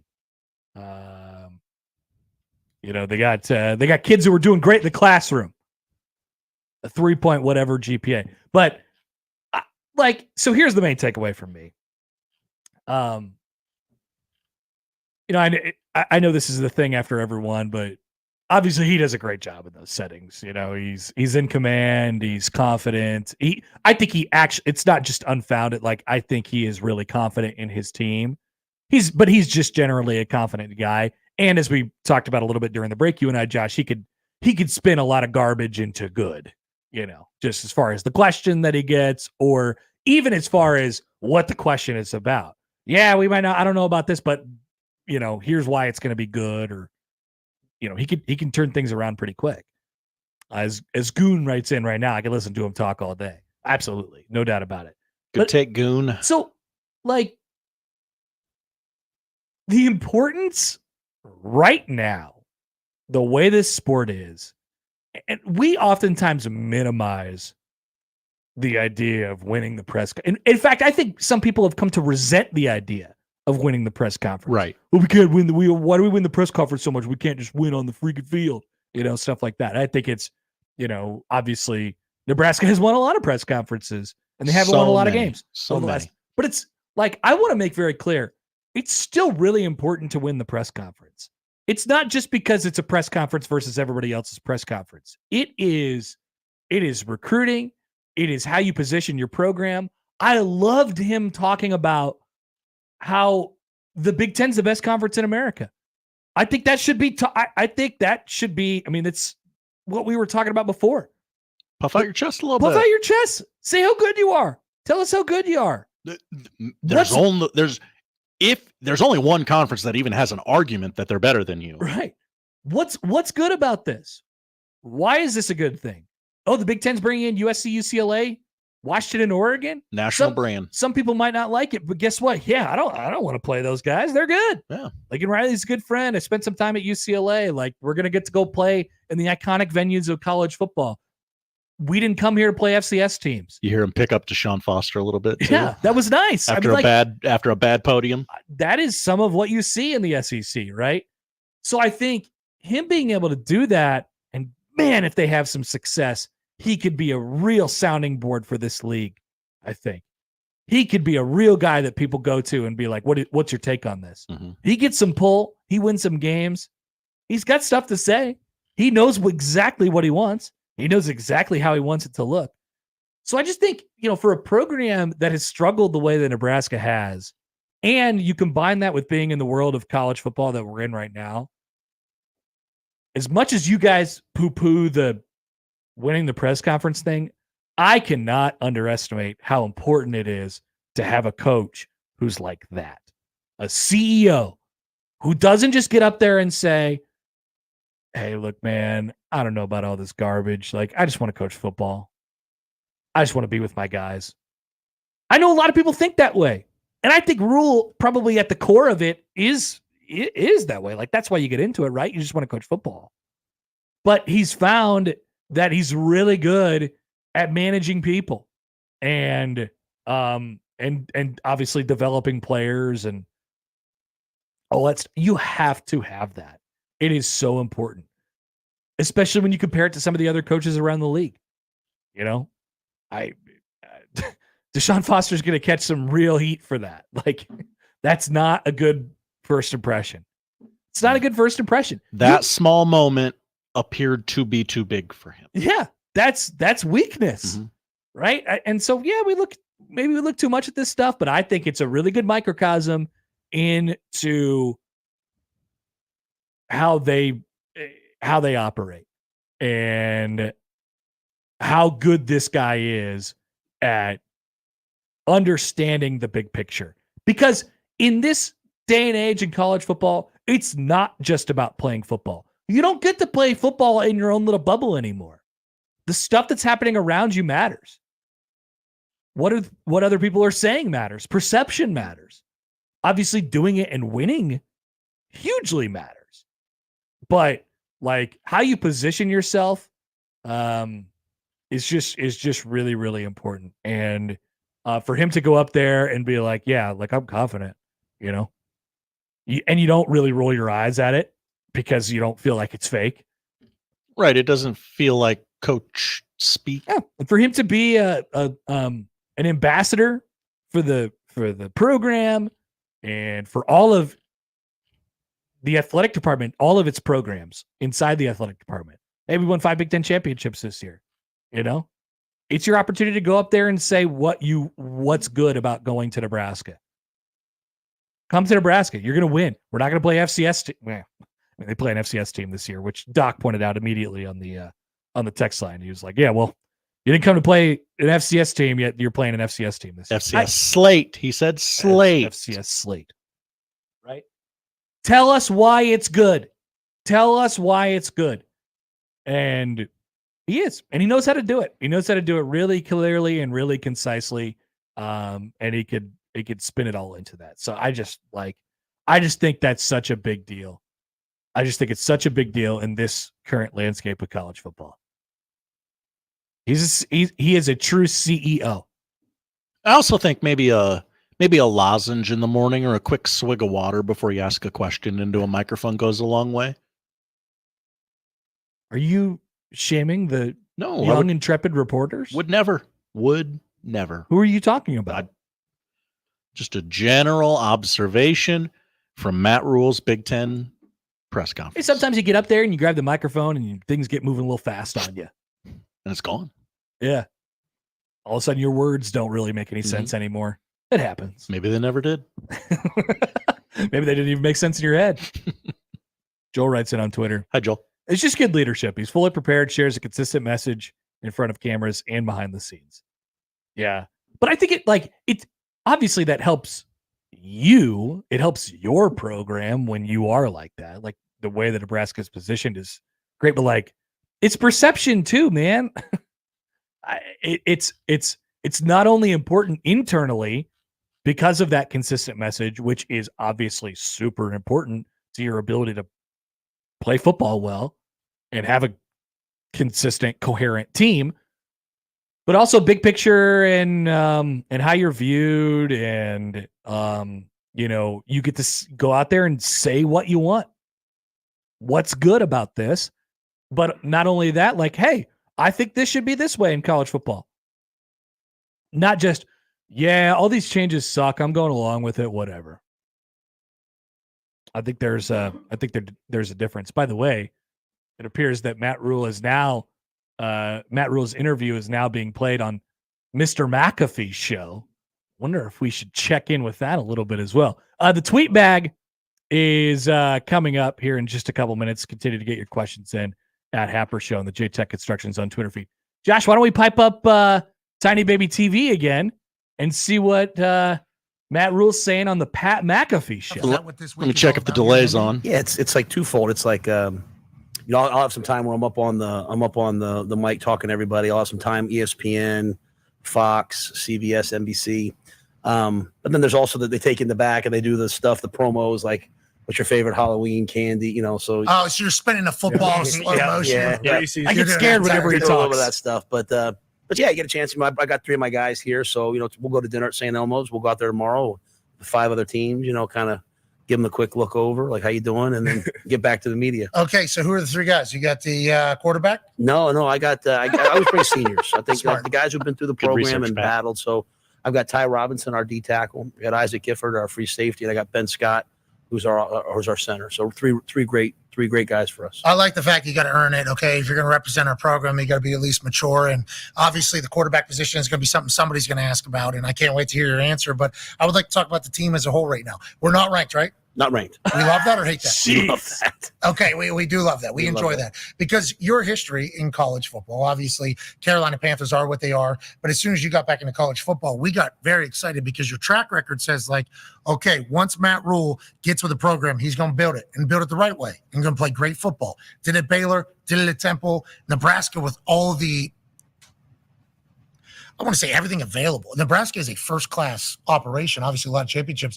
You got to feel good with where the development of the team is. How do you feel about the process of you building a college football team like you have in Well, first of all, I love building college football teams and being a part of it. And I feel great about where we are. Honestly, I think we have a chance to be a pretty good team. And we were a great defense last year. We were top 15 in every category, and we really struggled offensively. And so I think we're better. I think the guys grew from it. So, man, I love where we're at. I kind of, as you said, I kind of like being able to sneak up on people and be the team that no one's really sure about. So you don't have that very long. Once you've established yourself, everybody's gunning for you. But for right now, we'll hide in the radar. Year 2 of Matt Rhule programs Okay, take a step. that's Year probably 3 good is for now. where I think the I like that answer. Hey, we're not ranked. Do we like not being ranked? Do we like that? And Matt Rhule, like, his eyes lit up. He was like, hell yeah, we like that. Hell yeah, we like that. I would like to retract my critiques about the bad questions. Seems like they come from all sides. All sides, even people who. Your quarterback's not here, right? Is the quarterback here? I don't know his name, but he's here, right? Quarterback? You got a quarterback this year? You have a quarterback, right? Today, he announced he has re-upped his contract with College Game Day, the sports premier pregame Professional show. talker. Professional talker. Hey, I tell you what, though, being at Big Ten Media Days a lot, sometimes, and he knows who Matt Rhule is, but sometimes somebody plops in your lap and you're like, what are we going to talk about with this guy? And then you just find it. You just find it somewhere along the way. All right. We will. Well, let's take this phone call, but we want to hear from you guys. 402-951-1620. We'll have the tweet bag coming up. We got a bunch of questions for that. We'll get to that on the other side. Let's take a phone call here first. We got Kurt on the 42 Degrees Source Hotline. Hi, Kurt. Thanks for calling. What's up? Hey guys, how you doing? Good. Hey, first of all, I mean, the guy is such a professional, being Rhule. I got to give him so much credit for trying to prop up the UCLA coach because obviously he was a massive failure during his interview, but that just seems like the type of guy Rhule is. And secondly, just the way he comes across, I love how he doesn't say things like, our goal is to get to a bowl game. He says things like, we're going to be in a bowl game. Like, he's basically telling his players, this is what we're doing. Either get on the train or get off, but we're moving forward and we're going to be that team that we're not going to hope and wish and pray. We're just going to make it happen. Yeah, Kurt, thanks for the call. This is going to work, right? This is going to work. Why do I know this? Because I've done it and it does work. Now, I'm sure people are thinking, they're sitting there thinking, they're like, hey, Scott Frost said that. Like, we're going to be this, we're going to be that. We're going to be, people are going to be not going to want to deal with us in 2 years, get us now, all that stuff. But remember what Scott was using. He was using the teams that he played on, right?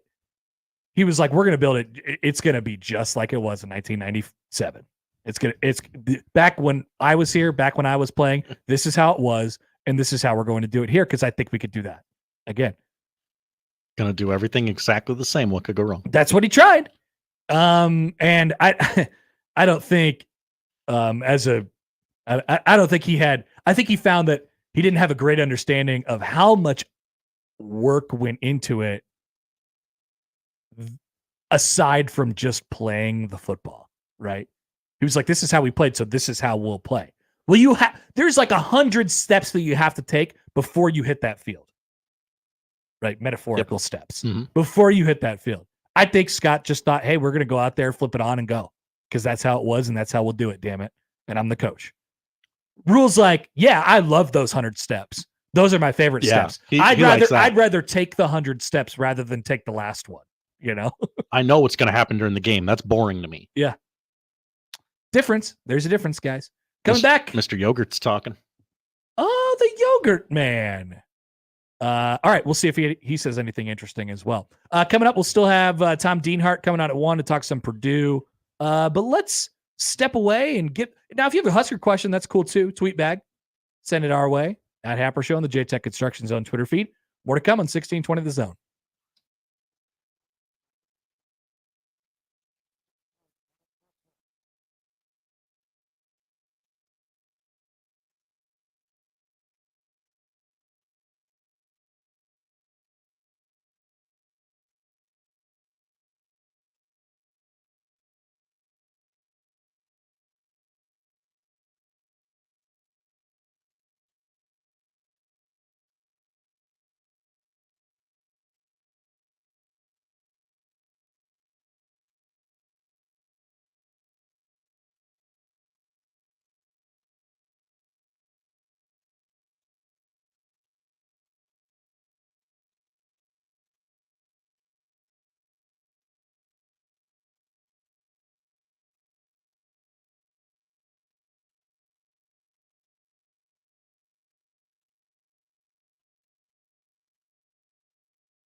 the Tweet Bag.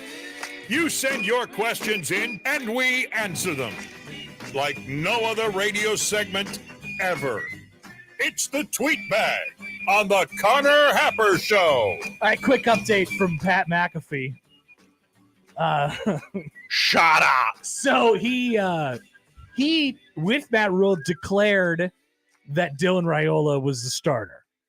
He was like, Pat McAfee was like, are we excited? He goes, we got a freshman Raiola. You got a freshman quarterback Raiola. You can tell he's never. Are you excited about that? Is that good? Freshman quarterback, is that good? He's never pronounced the name out loud before. Yeah, Raiola.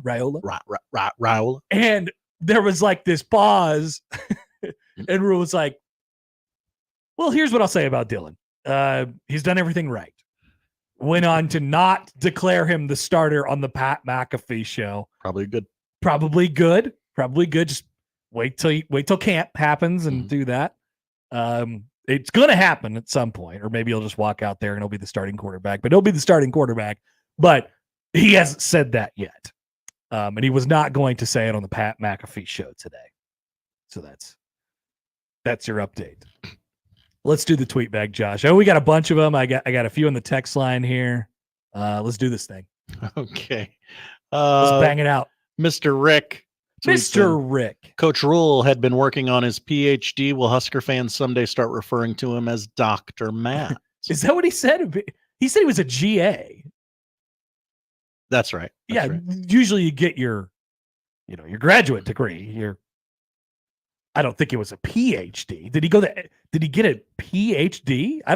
We would know about that if he had received a PhD. People would, a lot of people, yes, would be calling him Dr. Matt. PhD in If We Die, We Die. PhD in hype speeches before the game. PhD in Sunday practices. Yeah. I don't think he's got his PhD in anything, but I think he probably has a graduate degree. Sure. Yeah, that's nice. Brian tweets in. Hi, Brian. If you could pick one member from the office to be stuck on a deserted island with, who is it and why? Also, who would be the last pick? Well, I want somebody resourceful. Somebody who can, not necessarily for survival skills, but is maybe known for making something out of nothing, right? I'd really like Matt Rhule there. That'd be nice. He'd figure it out. Matt Rule's not an option. It doesn't work here. Yet. We'll get him. Hey, Josh, you're pretty high on the list. Thank you. I had my list narrowed down to 2. You're usually a pretty good attitude guy. Yeah. I need a good attitude guy. I mean, you're on a desert island. It's going to be horrible. Yeah. So I need an attitude guy to be there, attitude adjuster. And I think you're generally pretty resourceful. I don't know about with your hands. I'm not super handsy, not super handsy. Mr. DIY? No. I'm not either. So I think we'd actually be a bad pair on the island. Okay, so I had mine narrowed down between you for the same reasons and John Bishop. I'm a really good teammate. Yeah. Oh, great teammate. I'm a really good teammate. Maybe the best teammate. Yeah, but you still need to be able to do the thing. I don't think Josh would be horrible. Oh, he couldn't put a doorknob on a door. Poll question: could Josh Tweederson repair a doorknob? Yeah, I don't know. Okay, so Gary definitely not. Nick. I mean, Nick has had some trials and tribulations, right? Yeah, he's had to deal with the whole AC thing this summer. It's been a summer. Yeah, at a brand new house. He's got a kid. He's had to figure that out. Yeah. New house, right? Like I think Nick would be all right. Sneaky good. Yeah. Jimmy, no. Nick Grimm, no. Agree. Yeah. That's what I'll say. Yeah.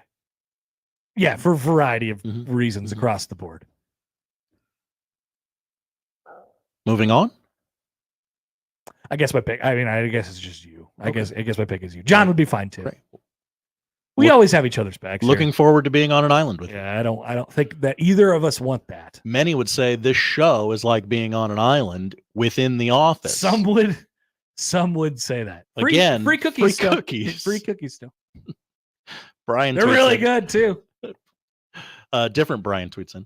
Hi, different Brian. What is your favorite in-between inning activity at the Storm Chasers game, and are you surprised at how any of them turn out? My favorite game That's we a play, good question, Brian, by the way. My favorite game that we play, so I assuming you're saying like out of the ones that we actually have, right? Right. Obviously, the balloon bust / the Classic. stack and dash gets the people going a little bit. That one's fun. My favorite game, the one that gets seemingly people engaged the most, is the higher or lower game. Okay. Where we, they lay out 5 baseball cards. They flip the first one over. It says 6 or whatever. And you have to guess whether the next one is higher or lower than that. You have to do that 5 times in a row. And it just kind of, it builds and it builds and builds. Usually we kind of make it easy enough so you're pretty much guaranteed to get to 4. And then the 5th one's like a true 50-50. It's like, what are we doing here? And then sometimes you lose, sometimes you win. I like that game because it engages people the most. I always tell the kids that are about to play that game that it's my favorite game. So there's my answer. Listen for the help. Yep. Carrie tweets in. They might not know, and maybe they're not very smart. I would never accuse. Maybe they're not very smart. That's all. Carrie tweets in. Hi, Carrie. I'm going to the K on Saturday for the Cubs-Royals game. Wow. What is the go-to item from the concessions? Gosh, you know what? I always go there so full. I'm always so full when I go there. Really? So I haven't really, because I mean, usually what happens is it's a day game. I go down there and I eat lunch, and then we go to the game, and then we come back. Sure. That's what happens. Like that's my pretty casual experience in Kansas City. And so I'm not probably the best person for this. I will say one time we had to go straight there, and we went into the we might have had special access. Ooh, sorry. Sorry to brag. But it's in the I think you can go in there maybe. It's in the Diamond Club right behind home plate. You walk in, there's big doors that say the Diamond Club, and you walk through, there's an elevator area. And then there's an area where there's a couple concession stands. You could get beer, and then there's 2 options for concessions. There is a barbecue place in there, and I can't remember what it was called, that it ended up being really good. We got just kind of a sample platter or whatever. Ended up being really good. But I'm not like a huge, I'm going to load up on, whatever it is.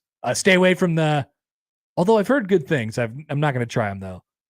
The strawberry skewers, the chocolate covered strawberry skewers, they just bother me. I don't like them. Not what I'm at a game for. I'm sure it's delicious. No, I usually stick to beer. Also, okay, I'll give you one. The ice cream place in center field, in the outfield, there's like a full on ice cream like store. Go in there, get some ice cream inside of a helmet. Be a man or a woman in this case. Be an adult. Yeah, be an adult. Cookies and cream. Ooh, Dave tweets in. Hi, Dave. You're offered 6 months and $50,000 training budget to set a Guinness World Record in anything you choose. If you set a record, you win $1 million. If you fall short, you must pay $100,000. Question A, do you take the deal? B, if so, what record will you attempt to set?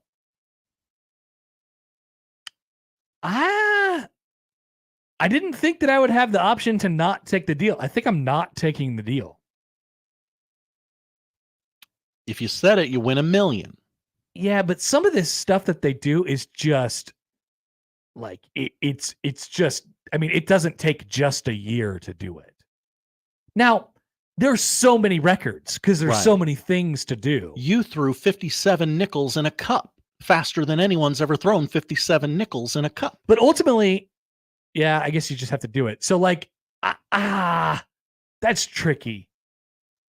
Maybe I do take it because it's going to take me probably a month or so of research just to figure out which record I want to break. Yeah, before you're even stepping foot on and then you start the year of training after that. And at a certain point, like if you're throwing nickels into a cup, I like that. And I like that idea. If you're throwing nickels into a cup, like how good can you really do with that? If I practice playing beer pong every day, how much better would I be at it? Would I be automatic? If I practice shooting free throws so I can make 90 in a row or whatever it is. Like, how long does it take for muscle memory to set it? I just don't. I think there's a diminishing returns on that at some point. I think I'm not taking the deal. As weird as it is for me to say, I think I'm not taking the deal. I would agree, just because I could probably get to all those things, but I'm just not passionate enough about it. Right. Like, it's also a year. I would hate. It's $1 million. I would but hate. I could just continue on with my life normally and pretend like that never happened. Sure, I'd be a little poorer for it, but I think I'd be happier. By the way, on the PhD things, people are saying that he said he was working on his PhD. We missed that, I guess. Apologies. Rhule said football allowed him to get his undergraduate and his master's degree, and if he wouldn't have gotten a coaching job, it would have helped him get his PhD. Oh. That's what John is telling us right now. Thank you for the quote, John. Sorry, I guess I missed that part. Apologies. I didn't mean to. We were just in awe of Matt Rhule. We weren't listening. Yeah. Sometimes the details get lost. Oh, wow. He's so good at public speaking. All right, a few things from the text line here. Yeah. From South Carolina. Hi, South Carolina. You guys think that the third place team in the Big Ten consistently gets in the college football playoff while missing the championship game? I generally, yes. Yeah. Now, there are going to be some years where there's not three. There's not three that are good enough. Definitely. It'll happen. It'll happen from time to time. Yeah. I would say generally 4 out of 5 years. Yeah. Generally, I would say that there's going to be your 2 championship, contenders. You're probably 1-loss teams. And then there's going to be your 10-2s.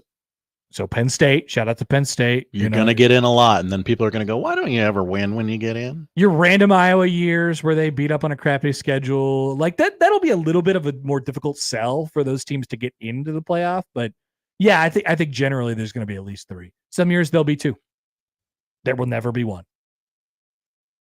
I mean, never. Yeah, there's going to be 2 every year, right? Because you're going to find like whoever's the really good team. And even if they lose in the championship game, they're still in. This is specifically designed for the Big Ten and the SEC to get 2 in. Auto 2. Yeah. Auto 2. I mean, in some cases. And 4. if not, you're going to hear about it. Christopher, they'll raise hell. Tweetbag, watching the stream, I noticed you guys wear a lot of hats. My question is, how many hats do you currently own, and which is your favorite? It'd be impossible to say a number, Christopher. Yeah. It'd be very difficult to say a number. It's over a dozen. That's low for me. I got a dozen in rotation. I got one shipping to my house right now. Josh has 2 Padres hats. I do. I have 2 Padres hats. I did not know that about myself. I'd say upwards. I mean, in my possession, like things that I could pull out that might have a little dust on them, upwards of 50. Upwards of 50. Okay, this makes me feel much better about the number that I have. Hats that I wear on a consistent basis, probably 10 to 15. My favorite hat is just my good old standard Royals hat. See, I would say my favorite is my black Braves hat. It doesn't take much for me. That's kind of it. I like that Team USA trucker hat I got during the College World Series. It's a good one. I like the way it fits. We fits. add a couple for the College World Series every year. I just got a text that said this person had 250 plus hats. Whoa. And knowing this person, I believe him. Okay. He wears a different hat every time he's experiences a day. Wow. Yeah. Here's from Jesse. Hi, Jesse. We are listening from Florida. My son Lee wanted to ask this. If your phone flew out the car window and your friend caught it from the back seat, what would your reaction be? Great question, Lee. It would be a string of swear words about how awesome that was. Oh my God. Did you get that? Also, why did your phone go out the window? Why did your phone go out? So it would go from, oh my God, that was amazing, to I'm very angry in pretty short order. Right? Yeah. I'd be like, that was almost horrible. Now you could pull over and find it. And a lot of times those things survive. They make them pretty big, make them durable, sturdy. That'd be my reaction, though. Okay. It would be incredible. I think that's. Sorry if I missed anything on the text line. Kind of got really bombarded with all the places that people are listening from, which is good. Here's one. What is the question someone from your office or someone What is the question? Someone from your office or someone from the office? Oh no, someone from our office, I would imagine. Talking about the deserted island question? Mm-hmm. Yeah, from our office, I would assume. Also, Jeff writes in, OMG, I saw the UCLA opening presser. It's even worse watching it. It is. Josh told me it was bad. I didn't know that it was that bad. I heard the initial clip and I said, that's funny enough to play on the air. I did not listen to the full clip and just how long those pauses were, and looking at his face, you can tell he's just swimming in it. I got nothing. I got nothing for these people. Andrew writes in, changing a door is pretty simple. Don't sell you and your coworker shirt.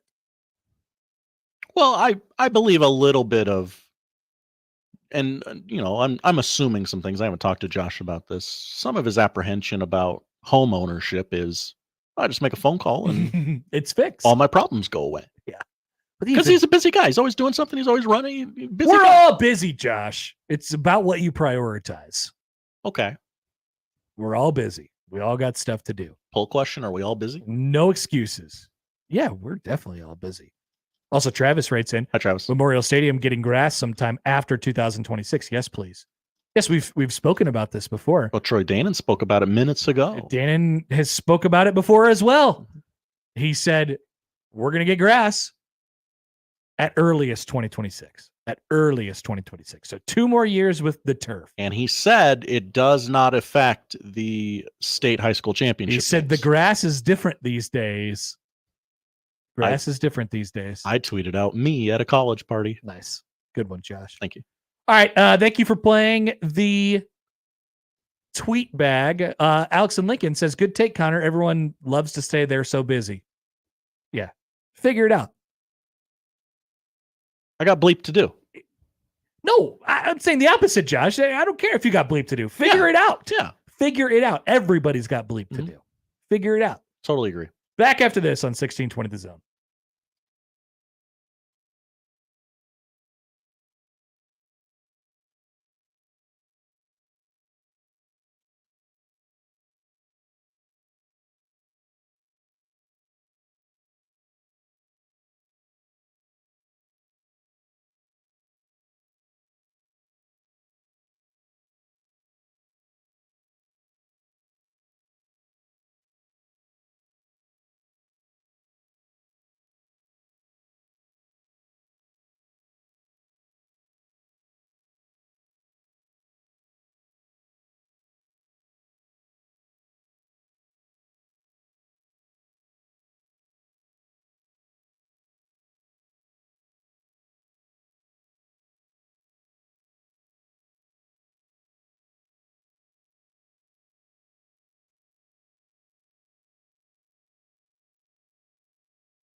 Let's get back to the Connor Happer Show on 1620 The Zone. Here comes the clown.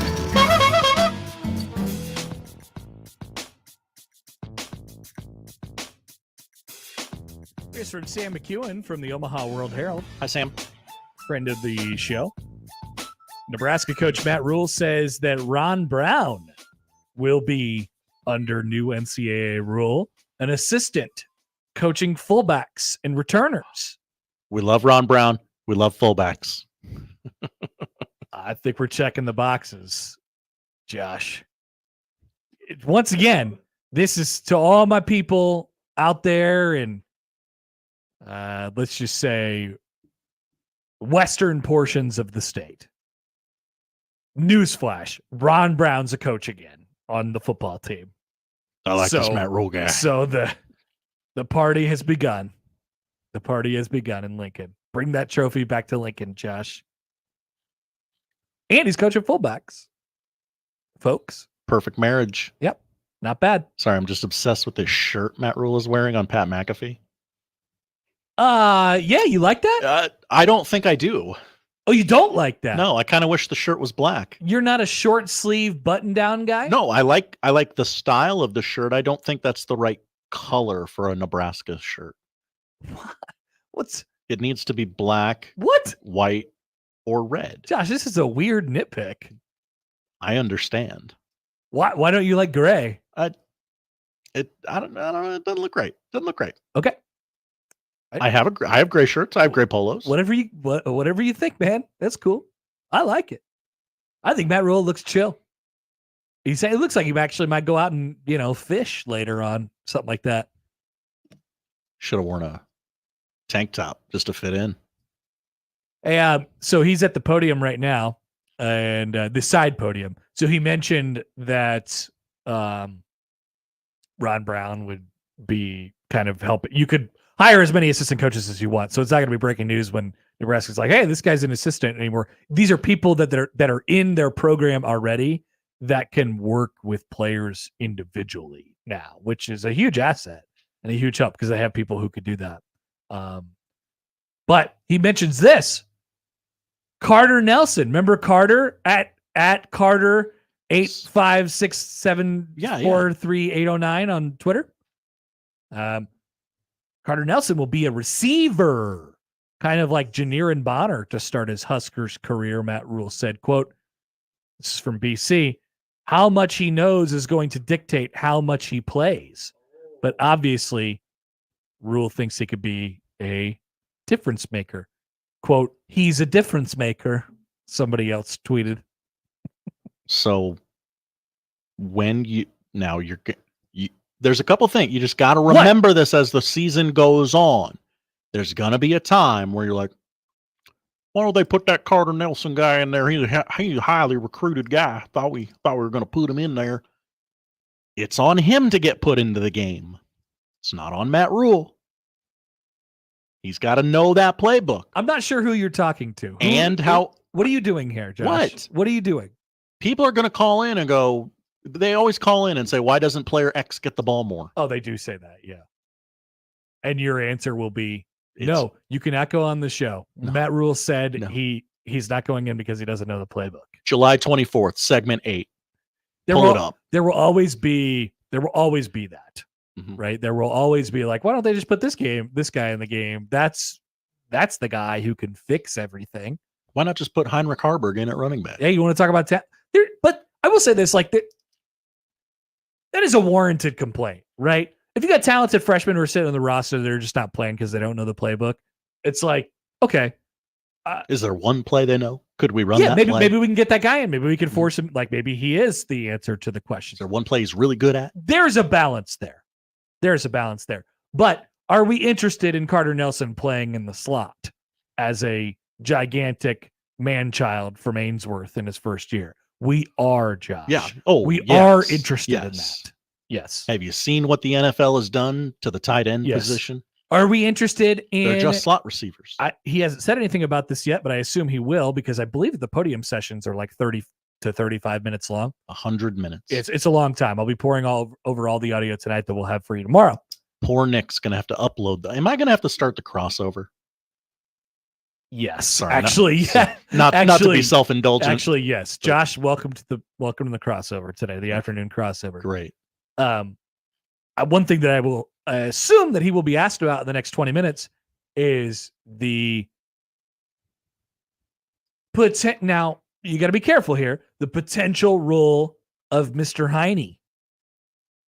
Mr. Heine. Oh, Theo's gonna come in here, start talking things in the chat. Theo's going to start talking about how Heine is not a backup quarterback. Not QB2. We got your media talking points. What if I told you that he doesn't have to be just QB2?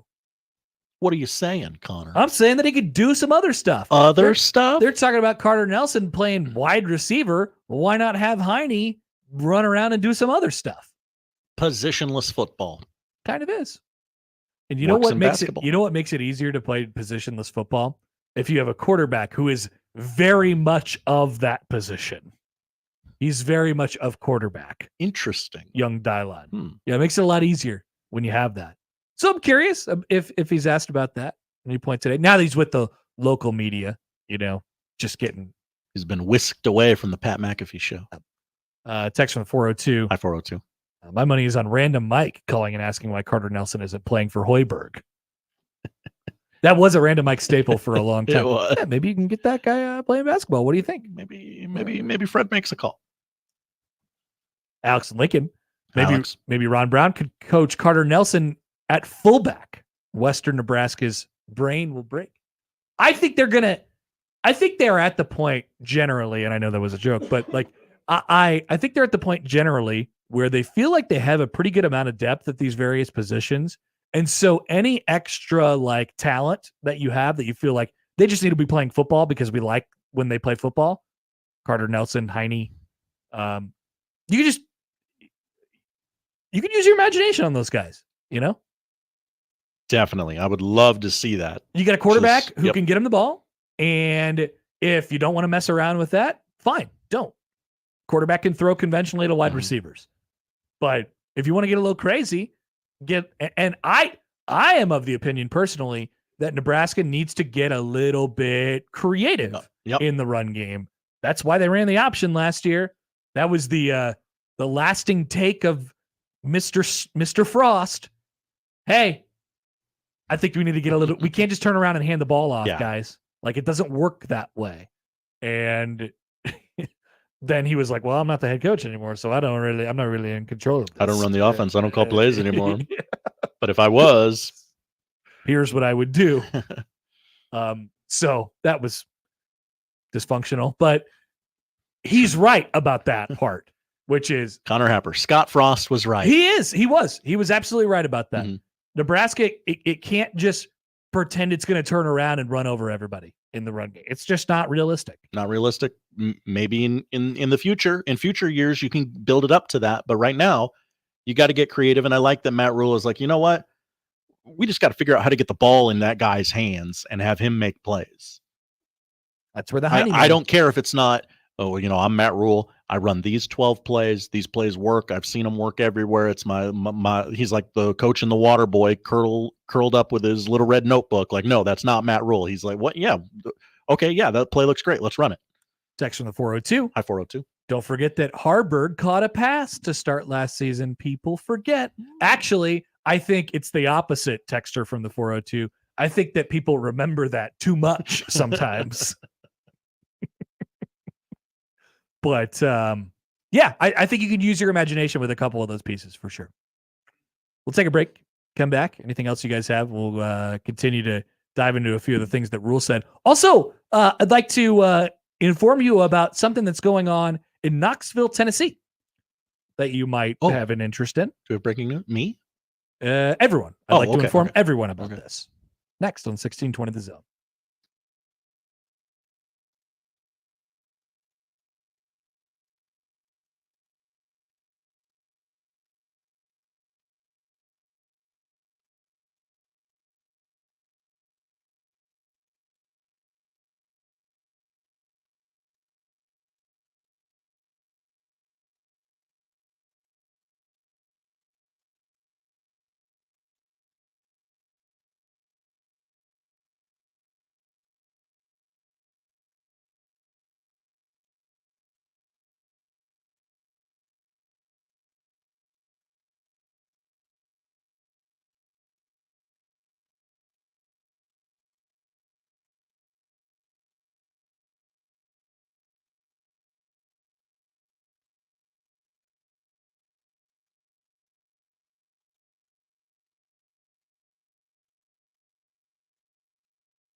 Here's a question from Crockpot Clint.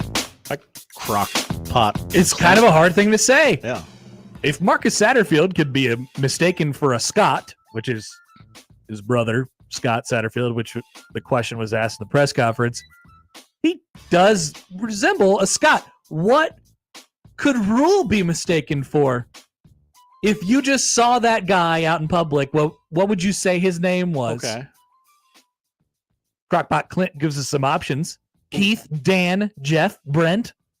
He could be any of those. Keith and Dan are great. I said Dan. I think he could be a Dan. I think Matt Rhule looks like Dan. If you saw that guy walking down the street, you'd be like, that guy's name is a 35% chance to be Dan. Agreed? Yeah. Okay. It could be a Brent too. Now I don't know if Marcus Satterfield actually gets mistaken like for his brother, other than him having the same last name of his brother. It's his brother, right? I think it's his brother. Sure. I guess I never really thought about it much more than that. But I know that we have Marcus, and there's other Scott is out there somewhere. Somewhere in the ether. He was the former coach at Louisville. He is now the coach at Cincinnati. Is that his brother? Hold on now. How would I find this? You probably have to go to. Well, I'm on Scott's Wikipedia page, and I typed in to find the word Marcus, and it didn't pop up. So this is a little concerning. Could you just Google the phrase "Are Scott and Marcus Satterfield brothers"? Probably. Working on it.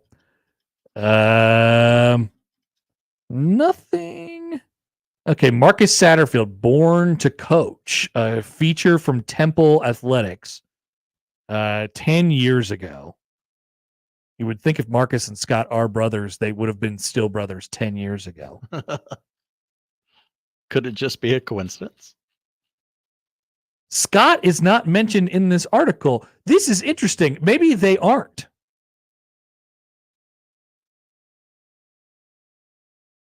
Okay. We have to move on, I guess. We have less answers than we did when we started. Yeah. Does anybody on the YouTube know? Travis says, I'm fairly confident that they are not related. Wow. Okay. Incredible. Let's never talk about that again then. Just Scott said it. He gets confused from Scott. Now we're going to have to get back out the quarter jar and make John Bishop put quarters into it when he confuses the two again. We have Marcus, folks. We got Marcus. All right. Here's a little something from Tennessee. I am vengeful. I am going to keep bringing things like this up. When Nebraska talks about not spending money because of uncertain times that we live in, and then I see articles pop up from like-minded schools like Nebraska, like Penn State. We're going to rebuild our stadium. It's going to cost $1 trillion, but we have it, and we're going to do it. Here's what Tennessee is doing today. Love this idea. They are creating an entertainment district outside of the end zone of their stadium. Remember when they brought out the goalpost and chucked it into the river? I do remember. Well, that. on the way into the river, there's now going to be a gigantic entertainment district. Think about, I've raved about my experience of going to Josh's favorite team, the Atlanta Braves, Truist Park.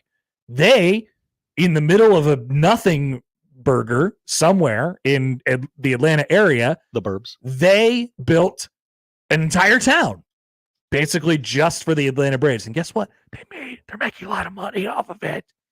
They might burn it down at the end of the day. The Braves are going to suck sometimes, but the businesses around live forever, and you get to make money on it all the time. So when ADs talk about revenue and they're talking about creating additional revenue streams, you know what would help additional revenue streams? A whole bunch of entertainment districts around the ballpark, bars and concert venues and things like that.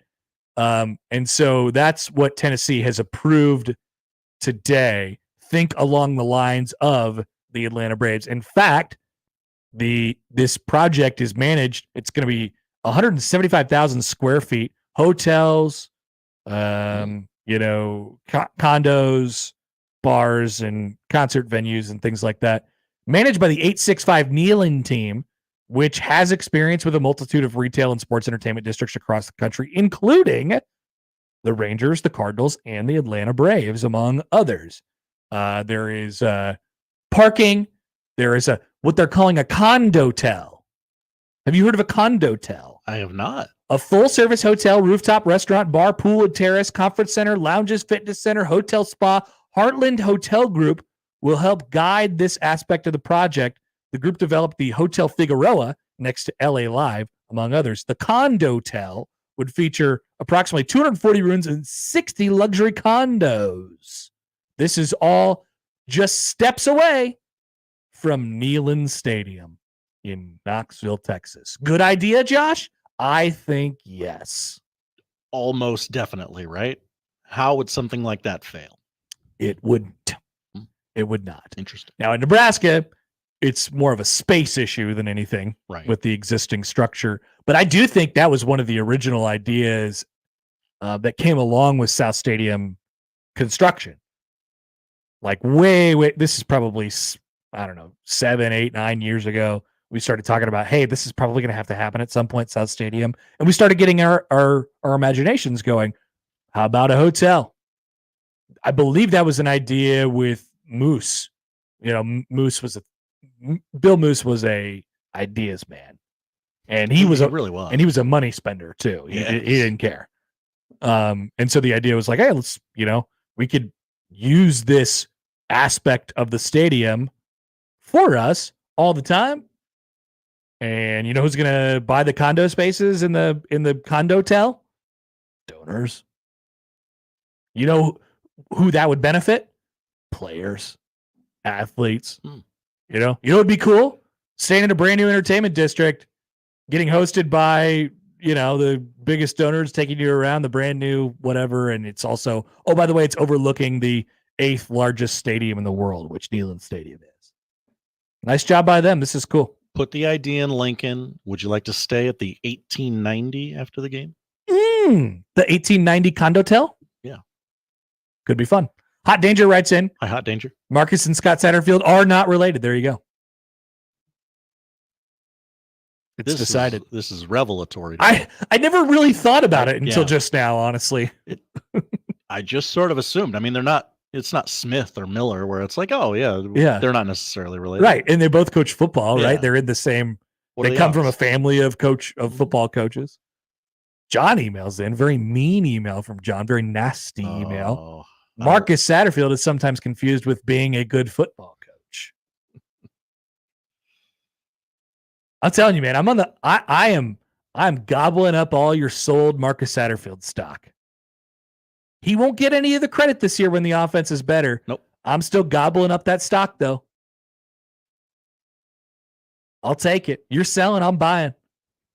I think he's going to have a nice big victory lap at the end of the year when Nebraska's got like a top 50 offense in the country, and they don't turn it over 100 billion times because they, breaking news, don't have Jeff Sims as their quarterback. People forget. Yeah.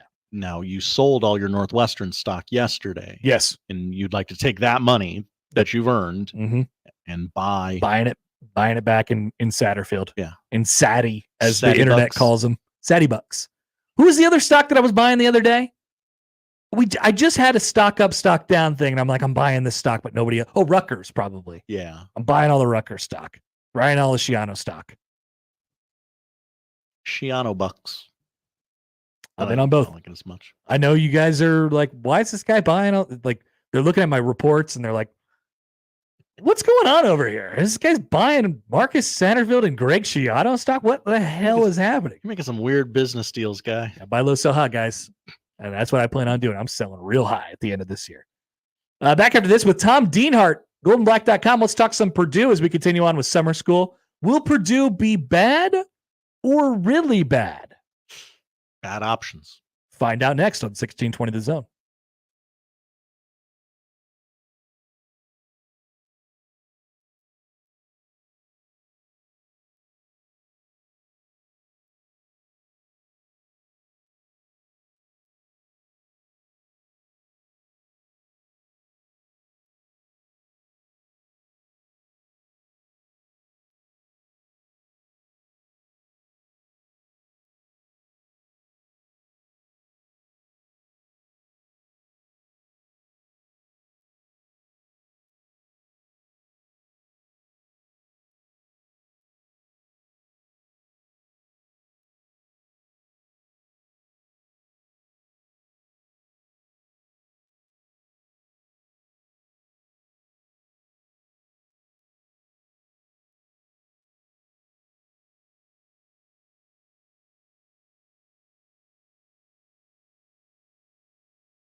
Summer school rolls on. Today we talk about the Purdue Boilermakers who, well, once again, I feel like Nebraska's made unlimited trips to Purdue over the years, and they will do so again on Saturday, September 28th of this year.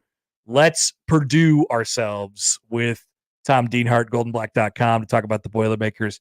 Tom, thanks for doing this again. Appreciate it. How are you? Yeah, real good. Fresh off of media days down there in Indianapolis. So Boilermakers will get their chin straps buckled next Wednesday and start camp. So, yeah, that Purdue-Nebraska game, I'll just say this, it's a big one for the Boilermakers on September 28th here. And so are you back already? Since Purdue had their day one, are you just like quick, there and back? Yeah. That's it. I was going to tell you if you were still there to just, go punch our dear friend Steve Sipple for me in the, in the abdomen. Give him one for me. I can't do that to Sip, man. He's my guy. But in a friendly way. In a friendly way. Yeah, I know. Yeah, he's. I'm bummed. That would have been just worth the trip down there to see Steve and Sean Callahan, two of my best buddies. He's great guys. Fun to always visit with them. And Purdue went yesterday with Rutgers and Ohio State. Illinois was down there. A 3-day event this year, obviously with 18 teams. And boy, the first question out of most people's mouths for Ryan Walters was, "Hey, what's it feel like to be picked last?" It's just a tough blow. 18th out of 18, and you look at the preseason magazines too. The Lindy's, Athlons, and Phil Steele. He was picked last by Athlon, last by Phil Steele, and 16th by Lindy's. So Ryan Walters says he's trying to use all of that as motivation as to get ready for this 2024 season. What's the energy like in there? I mean, hearing Walters talk a little bit yesterday, obviously he gets those kinds of questions. They had some turnover. They lost some guys to the portal. They get their quarterback back. I guess what's the energy internally rather than just how people are viewing them? They say they're saying all the right things, and I've got nothing to believe there isn't. Everything's ready to go off the rails. Sure, there's questions. Purdue's got questions like everybody else. 37 new players, right? That's a lot. Walters has continued to dip into the portal to try to remake this roster. So a lot of new faces. I think the thing that worries, prognosticators is the schedule. It's maybe the toughest in the Big Ten. They have Indiana State to kick things off on the 31st of August, but non-conference game against Notre Dame, and they have to go out to Oregon State, which Oregon State's in transition, and that still could be a trapdoor kind of a game. And then in the Big Ten, you're playing maybe the three best teams in the conference. You got Ohio State, Oregon, and Penn State all on your schedule. You have to go to Wisconsin, which is never a treat in Madison, and you have to win those toss-up games if you're Purdue, and one of those toss-up games is Nebraska, right? Yep. I know Nebraska thinks they can kick Purdue's butt, and I'm sure Purdue thinks they can kick Nebraska's butt. You got two second-year head coaches, two programs fighting for relevancy, and it's big for the Boilermakers to try to win a game like that at home, and maybe a slight favorite. It's probably could be a pick'em game, and it's a big one. And for Purdue, those other toss-up games are on the road for them, at Illinois, at Indiana, at Michigan State. If you're Purdue, you have to find a way to win those games too, I think. Just getting the 6 win, guys, if they get the 6 wins, it would be miraculous, I think. Yeah, and those toss-up games are there. You also, Purdue also goes to Wisconsin as well. They go to Oregon State. Those are, at least gettable. But man, I don't. Is there anybody else in the league that gets Oregon, Ohio State, and Penn State? I mean, that's a tricky trio. I know. How about that trio right off the jump? And Penn State and Oregon come to West Lafayette. Oregon's on a Friday night. It'll be a fun night. It's going to be a blackout. I think they're going to have special black jerseys and a new decal on the helmet. They have to go to Columbus. Forget that, right? They haven't won in Columbus since 1988. And Wisconsin guys, they've lost seems like 100 games in a row to Wisconsin. I'm not exaggerating. They haven't beaten Wisconsin. Gosh, think you have to go back to the early 2000s, like 2003. It's going to be tough. And that the Oregon State game is huge, right? If you're Purdue, you got to win in Corvallis. You cannot stub your toe out there. Oregon State's going to be fired up, right? They're getting a Big Ten team in Corvallis after getting ditched by the rest of their Pac-12 buddies. They're going to show everybody that, hey, let's take down this big time, school from a big time conference. So they're going to be fired up out there to beat Purdue. Purdue's going to go out there a day early, I know. 5:30 local kick, about an 8 p.m. kick in West Lafayette. So who's going to get back late or early in the morning? That's a long plane ride. Yeah. Come back as a loser. So you got to win that one. You're not going to be Notre Dame, right? You have to be 2-1 when Nebraska rolls into town, and then you're still in the game. And then if you can somehow beat Nebraska, then you're rolling a little bit, right? But let's be honest. If it could go off the rails. If you lose in Corvallis, you're 1-2. You lose to Nebraska, and then all of a sudden everybody's looking at each other, going, "What's going on here, guys?" And you could spin out of control like a 2-10 type of a season, maybe. By the way, I checked. Last time Purdue beat Wisconsin, 2003. Yeah. I mean, and it's not like they've all been blowouts. There's been a few of them in there. There's been some really close games over the. I mean, we're talking about. I mean, that's more than 20 years, Tom. That's crazy. Yeah, it's just like how many. I can't remember how many games in a row. I shouldn't off the top of my head, like 15 or 16 losses in a row to Wisconsin. Yeah, that game was in Madison, the last one. Purdue hasn't beaten Wisconsin in West Lafayette since 1997. Joe Tiller's first year. So how about that? Wow. So my point being that the Wisconsin series has not been kind to Purdue. So, like I said, the schedule's a tough one. And you talked about the personnel a little bit. I think Hudson Card's a solid quarterback. It's always easy to say, well, Purdue's going to go as far as its quarterback takes it. You can say that about a lot of teams, and that really is going to be the case for the Boilers, I think, though. He's going to have to play well in his second year in the system. He's going to have to stay healthy for this team to have any shot at all, because I think the offense is going to have to carry this team at least early in the year. Yeah. I think you have a chance. I think you have a chance to score some points, but the defense come around. That's going to be a real key if that side of the ball really develops. It's so interesting too, because it was such a stark difference in head coaches and kind of what they were all about, going from Braum, all about the offense. That's been Purdue's MO for a long time now. And you hire a defensive coordinator who built a really good defense at Illinois, and you kind of expect to become that. How rocky, or I guess how has that transition been, trying to become what I assume they're trying to become, which is the defense first type of team? It's been rocky, let's be honest. And I think a lot of people were surprised when Ryan Walters was the pick. For the very reason you talked about, offense really being the identity of Purdue, going back generations, right? The cradle of quarterbacks. Go back to Lynn Dawson, Bob Greasy, Mike Fitz, Mark Herman, Jim Everett. You can go on and on. Jeff George came here at first, and all the way through Drew Brees and Aiden O'Connell. And at Purdue, let's be honest. At Purdue, I can count on one hand in my lifetime the years they've had really salty defenses. You're never going to win with defense at Purdue. You're going to win by outscoring people. And they went defense with the head coach. And I'm not saying it can't work, but they're thinking outside the box here. Maybe it will all work here. The defense last year finished last in the Big Ten in points allowed per game. Yeah, they allowed 30 points per game. So, like I said, I think the offense has a chance to be solid this year. Will the defense come together? Like I said, we'll see. I think they're better back there. They have some big questions up front. They lost their best pass rush from the portal. Nick Scorton went to Texas A&M. Who's going to bring the heat? I know there's questions on the defensive line overall. And, man, anytime you have questions on your line on either side of the ball, you've got something to worry about. What's it like? I mean, to flip the other way here, what happens if it goes sideways this year? Like, what does that look like? What's the conversation like at the end of the year with a young coach? Like I said, it could go. It could be a 2-10 or a 3-9.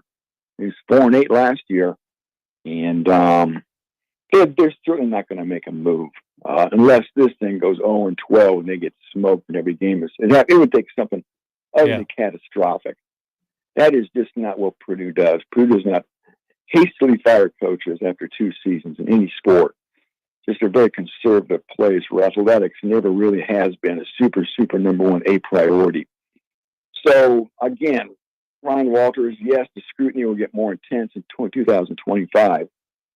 The honeymoon will certainly be over, right? And they're going to want to see some type of results in year 3. And even then, I think he probably would get a 4th year. If you guys remember the Daryl Hazel era not too long ago, I do. He even got into a 4th year. And honestly, he probably should have been fired after his 1st year. So again, they stuck with Hazel going into a 4th year. I think Walters would get his chance to get this thing figured out. But again, that Daryl Hazel era, man, you should have seen the crowds here. It was really it was brutal, man. It was very brutal, and nobody wants to see that again. And this is a big year for Ryan Walters. I think most people understand the challenges he faces.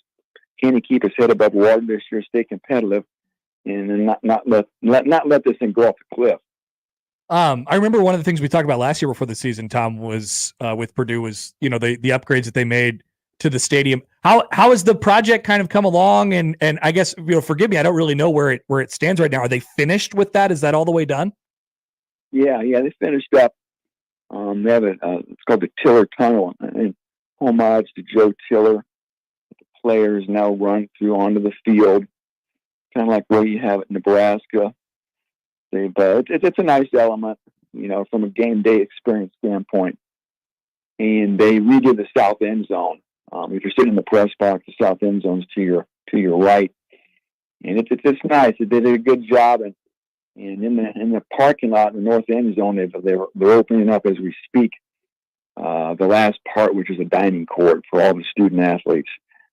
So $45 million overall. So it's a nice setup. It's never going to be a Taj Mahal like Nebraska and Ohio State, some of these other places, but it's a nice functional facility for Purdue. And like you said, Nebraska and Purdue, it seems like you guys have been out here a lot in recent years. Yeah. And like I said, I always look forward to seeing Sean and Steve, and I know Robin well too. Just great guys at a great site. So I always like seeing those folks, and it's been a great series, right? Oh yeah. Nebraska got him last year. I think you had was it Hunter or what was his last name, Hillemeyer? The guy named Hunter, he looked like a linebacker, was your quarterback against Purdue last year, and then they beat him in Lincoln. I was out there, but anyway, everybody's interested to see what the Rayola kid looks like and what he can do this year. Yep, no doubt about it. Well, Tom, I appreciate it. Look forward to getting out there once again. Thanks for taking the time, and have fun this year. All right, thanks for having me. Take care. That's Tom Dienhart, goldenblack.com, talking some Purdue. So I didn't even really hear what he was, he kind of cut out there toward the end of the question he was asking. But as far as the history between these two, there's been some memorable ones. Last year went Nebraska's way, hit a couple big plays. 2 years ago in West Lafayette was the very close. Trey Palmer had like 200 plus yards receiving in that game. The Trey Palmer game, as they call it. 21. Oh, 21. They played here, and they kind of were starting to look like a semblance of a real football team, but lost close to Purdue I don't remember much about that one. 20 Nebraska won out there. Adrian passed for, had a almost like a game-winning touchdown, if I remember. That was the one where they should have been up like 3 touchdowns right away, but they were only up 10-0. I do remember that game, actually, now that you say that. Nebraska lost there in 19, lost here in the winnable games game in 18, won there in 17, Riley's last win. Nebraska won here in 16 on their route to becoming 7-0. Got blasted by him in 15, Riker Fife. That was when I woke up from my nap and they were down 42-16, and I was like, what planet am I on? And then really uneventful before that, there was only 2 games. This has been a weird series. Those 2 teams all time, 6-6. Ew. Yeah, disgusting, isn't it? Very. But so that's a good transition here, because we got a text before from Jeff that said, "Hey, I know he covers them, but this game is definitely not a toss-up. Nebraska should be favored." Well, I think Nebraska will be favored, but I I agree with Tom. It is a toss-up. Like, Nebraska has pretty much every one of Nebraska's games this year is a toss-up. I think we like them to win these games, but with the exception of UTEP, Northern Iowa, maybe. I mean, it might not qualify as it might be on the wrong side of a toss-up for Purdue, right? But like, it's not like a guaranteed win. Are we doing the thing where Nebraska hasn't until Nebraska beats somebody? Every game is a toss up. So is that what we're doing here? I look at it a lot like 16. Nebraska had a bunch of toss-up type of games, but they won them all. They went 7-0. The Fresno State, Wyoming thing, okay, those were your easy ones, but they beat Oregon by 3. They beat Northwestern by less than 2 touchdowns. They beat Illinois by 2 touchdowns. They beat Indiana close, had to have a touchdown late, and they beat Purdue relatively close, less than 2 touchdowns. Right? These are close games in the fourth quarter. That's kind of a toss-up game. So I don't know. Nebraska will be favored, but it's not scary, right? I am confident Nebraska can get 17 points against Purdue. Are you going to put it on the list? Nebraska will beat Purdue? Yes. Really? Yes. You don't seem very confident, Josh. I couldn't help but notice. I feel like you backed me into that. I did. You don't have to say yes. But if I say no, then it's a toss-up. Yeah, this is the point that I'm making. This is the exact point I'm making. If you say no, it's a toss-up. Say no. Put it on the board. Wow. Nebraska beats Purdue. Classic overconfident Nebraska fan, Josh. What if Nebraska? How about Nebraska beats Purdue? Lost again. How about Nebraska beats Purdue, and then we talk about what's a toss-up and what's not a toss-up? Okay. But then it's too late.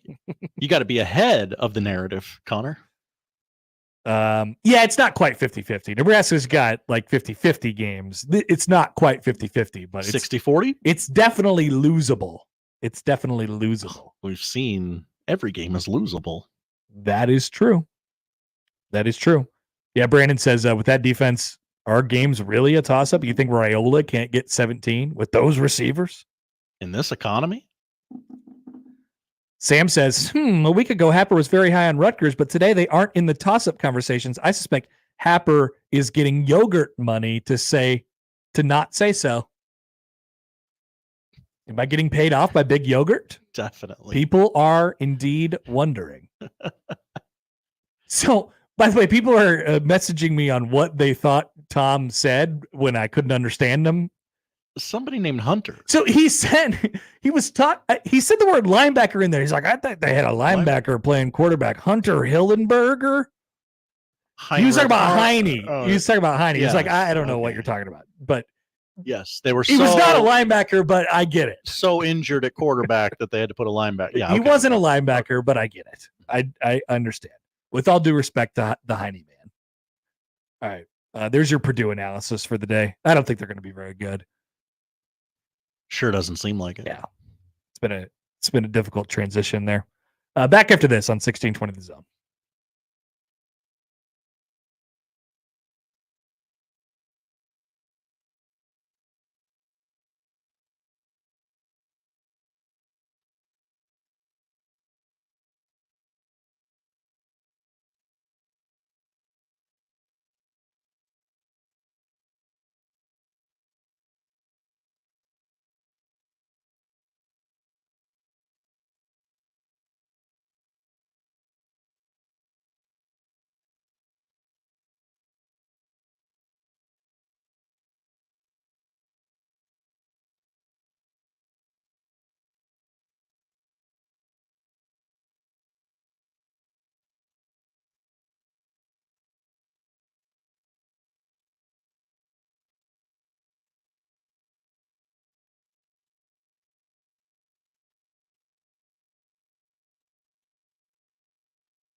So is Deshaun Foster going to have to apologize? Is he going to have to send out a written statement later on?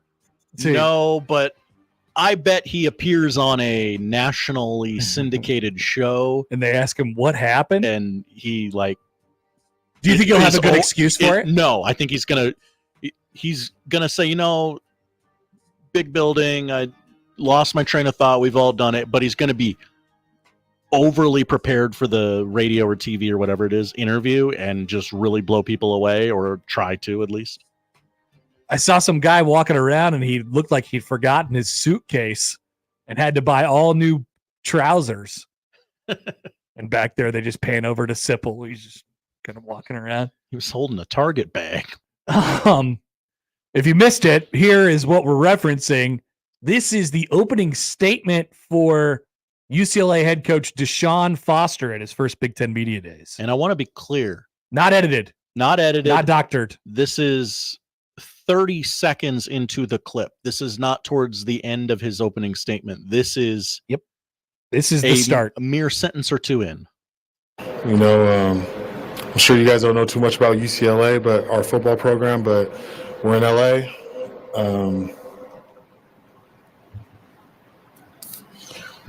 It's us and USC. We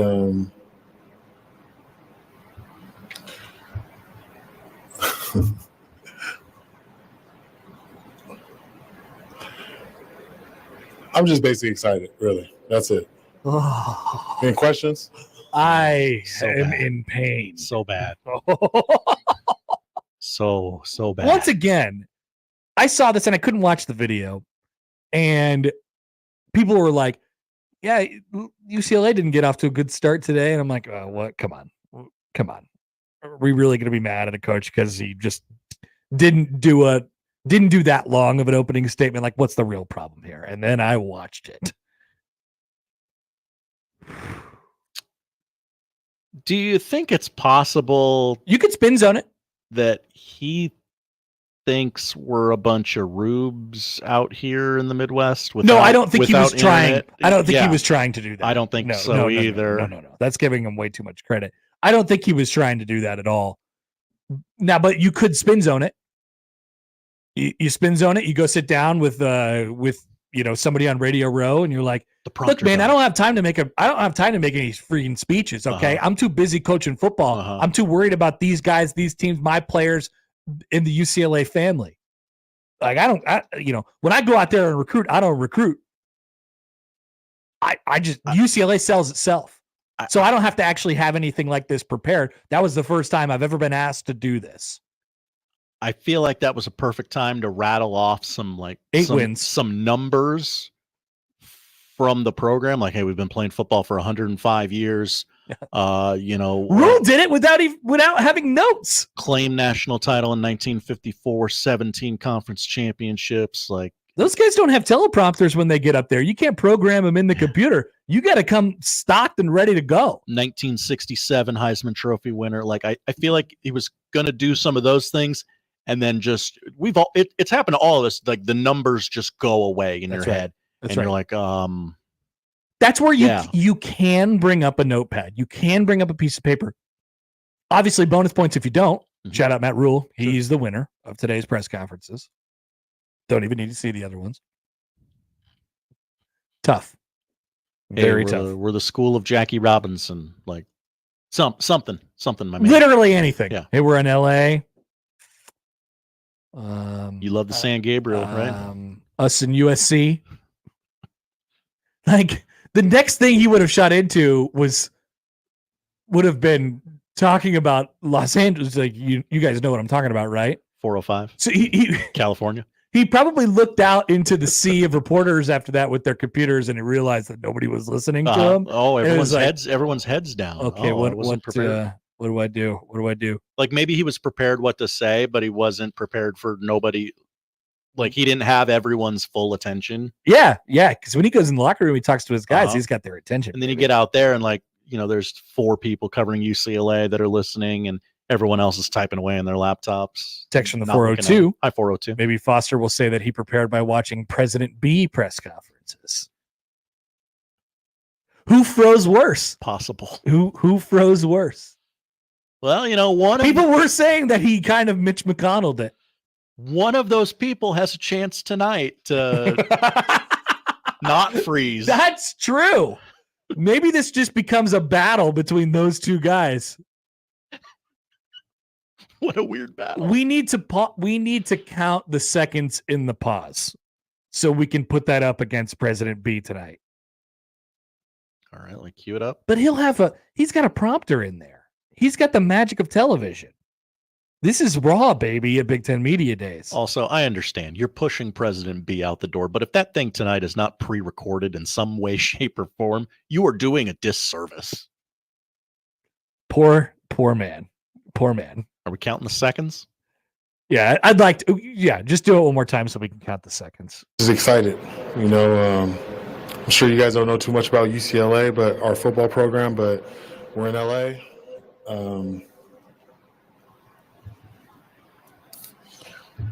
It's us and USC. We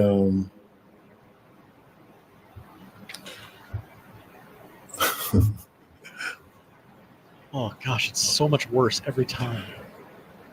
I'm just basically excited. 15 seconds the second time, 5 seconds the first time. And those are not short seconds, guys. I waited. I Mississippi'd the crap out of those. Also, the doesn't count. It doesn't reset I the skipped clock. right through it. Yep. Ladies and gentlemen, concern. I have concern about Deshaun Foster. I don't like to overreact to these things, but concern. I'm ready to rule. Ready to rule. Whoa, dear God. What if he gets up there and he's like, yeah, my smoking hot wife was walking around in the background and I was just I'm so in love with her. I love her so much that I couldn't take my eyes off her. And then I just got to thinking about our journey. That's the play, right? I think you have to probably try and cry. I was just thinking about other things. I just got some news before I walked up to the podium that really knocked me off. Dear friend of mine lost his battle. Don't ask me the name. Andy says after that, UCLA should just drop football. They're going to compete with Indiana for the bottom of the conference. Say, Indiana coach is going to get up there tomorrow, and he's going to talk a lot. There will not be 15-second pauses in his speech. No, there will not be. He's the first guy up tomorrow. He's going to set no, he's not. He's the second to last guy up tomorrow. He's going to I was going to say he'll set the tone, but he won't because he'll be fifth. Dan Lanning will set the tone tomorrow, though. Ooh. That's right. Mr. Lanning. Yeah, they should quit. They should quit their football program for sure. It was really bad. Jordan says, what's worse, that or not having an opening statement at all? Oh, that. Definitely that. Definitely that. If Scott Frost wanted to come out of hiding today and go, see, that's what I was worried about. Not so bad. Not so bad. I would let him. And and Scott, if you are listening, which is possible, I would ask no follow-up questions. I would just let you say your piece and walk away. We're in LA. We have helmets and shoulder pads. We play football. Thanks, Charles, for writing that in. It kind of had the same energy of the guy who they asked him, like, hey, what's your favorite memory of playing college basketball? And he was like, I don't know. Going out to eat. kind of the same energy. That's right. Jimmy on the YouTube. I love how it says LA in the name of the school. And then he still said, I don't know if you know about UCLA, but we are in LA. We're in LA. He's like, no, we kind of got that from the name. Well, what's the U stand for, Coach? How about C? Could be anything. Johnny emails in, was Foster surprised that he had to speak at media days? I don't know. I don't know what he was told about this event, but they told him the wrong things. Venmo Chris, all caps, please stop playing it. You're hurting me. I have secondhand embarrassment. I feel bad. I do too. It gets worse every time. Every time. It is worse. CBS Sports will be doing college football games this year. People forget. In the Big Ten. Some featuring Nebraska. And guess who's coming to town? Gary Danielson. Okay, I've seen him on my Twitter feed a lot today.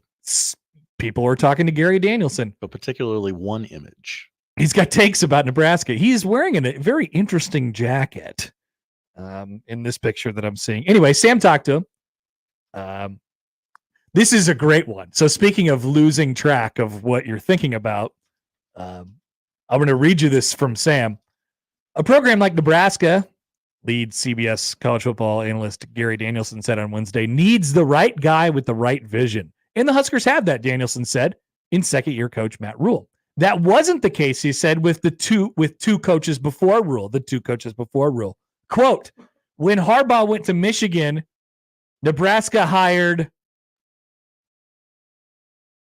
Danielson said before pausing, because he didn't recall Mike Riley's name. Oh, okay. Prompted with Riley, Danielson smiled. We all thought, is that really who you're hiring? Gary Danielson said. Pretty funny. Good interaction there.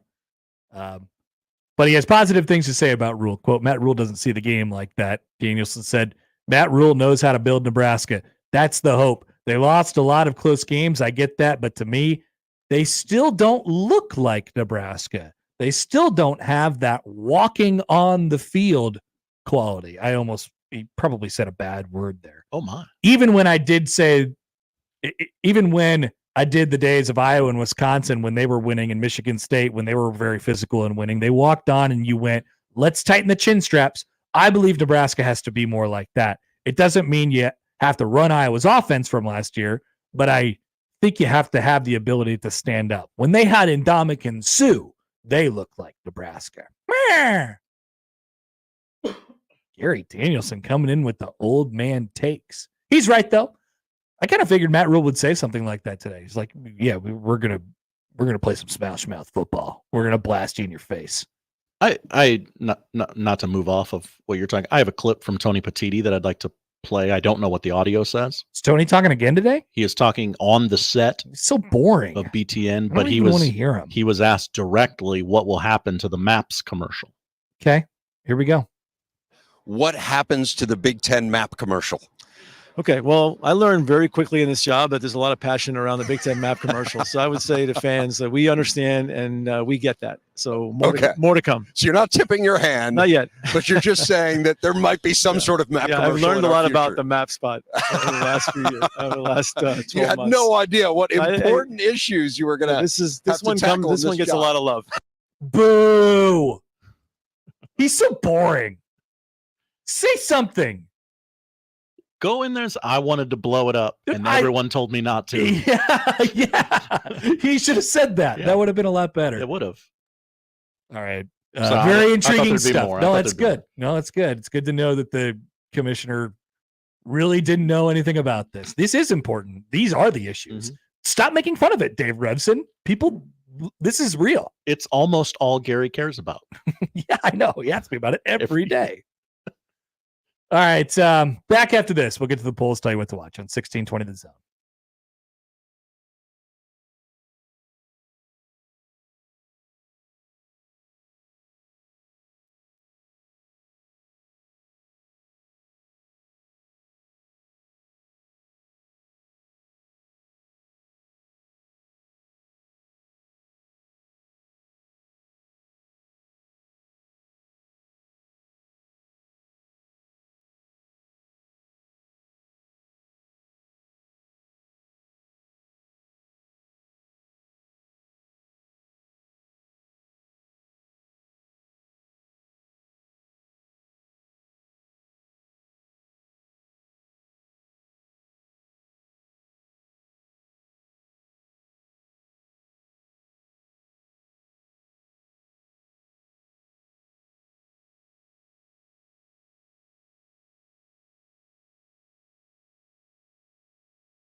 We are Josh Hodson and Connor Happer.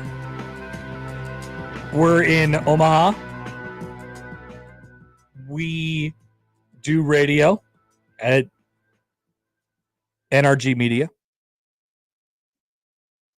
I'll just take your questions. 1620 the zone. 50-11 Capital. What if he just kept on getting more specific? The Rose Bowl, Westwood, John Wooden. John Wooden. You just kept on saying. Yeah, you could have said John Wooden. 3rd floor. My office. Here's my extension. Down the hall to the right. 862. If you want to call, Sandy will send you over my way. Got to get She's past great. Janine at the front desk. To the polls at Happer Show. Just one today? One during the crossover yesterday. You have to scroll down pretty far. Okay. Do you like angles? I love angles. Yeah, you said that yesterday during the crossover. I thought it was kind of weird. 75% say yes. I love angles. I think I'm good at angles. Oh. Yeah. No further context needed. And finally today, are we all busy? Yes, of course, we're all busy. Enough with the excuses. 86% say yes. Just get it done, okay? Figure it out. Prioritize what you prioritize. Mm-hmm. This is my life lesson. 86% say yes, which is a good sign. We're all busy. Very good sign. Those are the polls. Josh, what are we watching tonight? You can watch President B address the nation at 7 o'clock. Definitely real. Are you suggesting it's like AI? That's what the internet would tell you. Oh, okay. Instead of subjecting yourself to that's not a political thing. That would be regardless of party. Why would I watch the president address the nation when I could watch other things instead, like Reds Braves? It's going really great right now. I love baseball. MLB Network. They suck. They really do. Well, when you throw minor league pitching out there. Phillies Twins right now, ESPN Plus. Angels Mariners 2:30 on MLB Network. Astros A's 2:30. It's your MLB TV free game of the day. Mets Yankees 6 o'clock tonight on ESPN. Garrett Cole on the mound for the Evil Empire, and Giants Dodgers 9 o'clock on MLB Network. Baseball. We have Olympics going on right now, Connor. That's right. These are not exhibitions. These are real sports for the real ceremonies medals. Have not been opened. That is correct. They're illegally playing right now. Rugby. Team USA is playing Fiji right now on USA. And tonight at 7 o'clock on USA, men's soccer. Team USA takes on France. Oh, that will be a disaster. The host nation, France. Creighton's Duncan McGuire in action on the pitch. That'll be easy. We're really good at soccer. We're great at it. We have infinitely more resources than all of these countries. Higher population. Who's the coach for this Olympic soccer team? Great question. Other soccer on TV tonight, 9 o'clock on ESPN. A friendly between Chelsea and Wrexham. Oh, Wrexham. Yeah, you watch the Are show they on their all the time. summer tour? Maybe. It does make sense for them to be on an American summer tour because Deadpool in theaters Friday. Last year, Paul Mullen, their best player, got hurt on the summer tour, and he couldn't come back to foggy London town for weeks afterwards because he was concussed. Oh, no. Yeah. Terrible. 8 o'clock tonight on HBO, Charlie Hustle and the Matter of Pete Rose, a 4-part docuseries chronicling the rise and fall of the Major League Baseball legend who was banned from the sport after betting on games. And also on Netflix tonight, I guess right now, Dirty Pop, the boy band Dirty Scum. Pop. Yes, the 3-part docuseries pulls back the curtain on really weird guy Lou Pearlman, who created the Backstreet Boys and NSYNC, as well as a major Ponzi scheme. What a life. Yes. Thanks, Josh. Thank you, Connor. That's what we're watching tonight. That's the show. If you missed anything, you can find it all at 1620thezone.com. The crossover's next.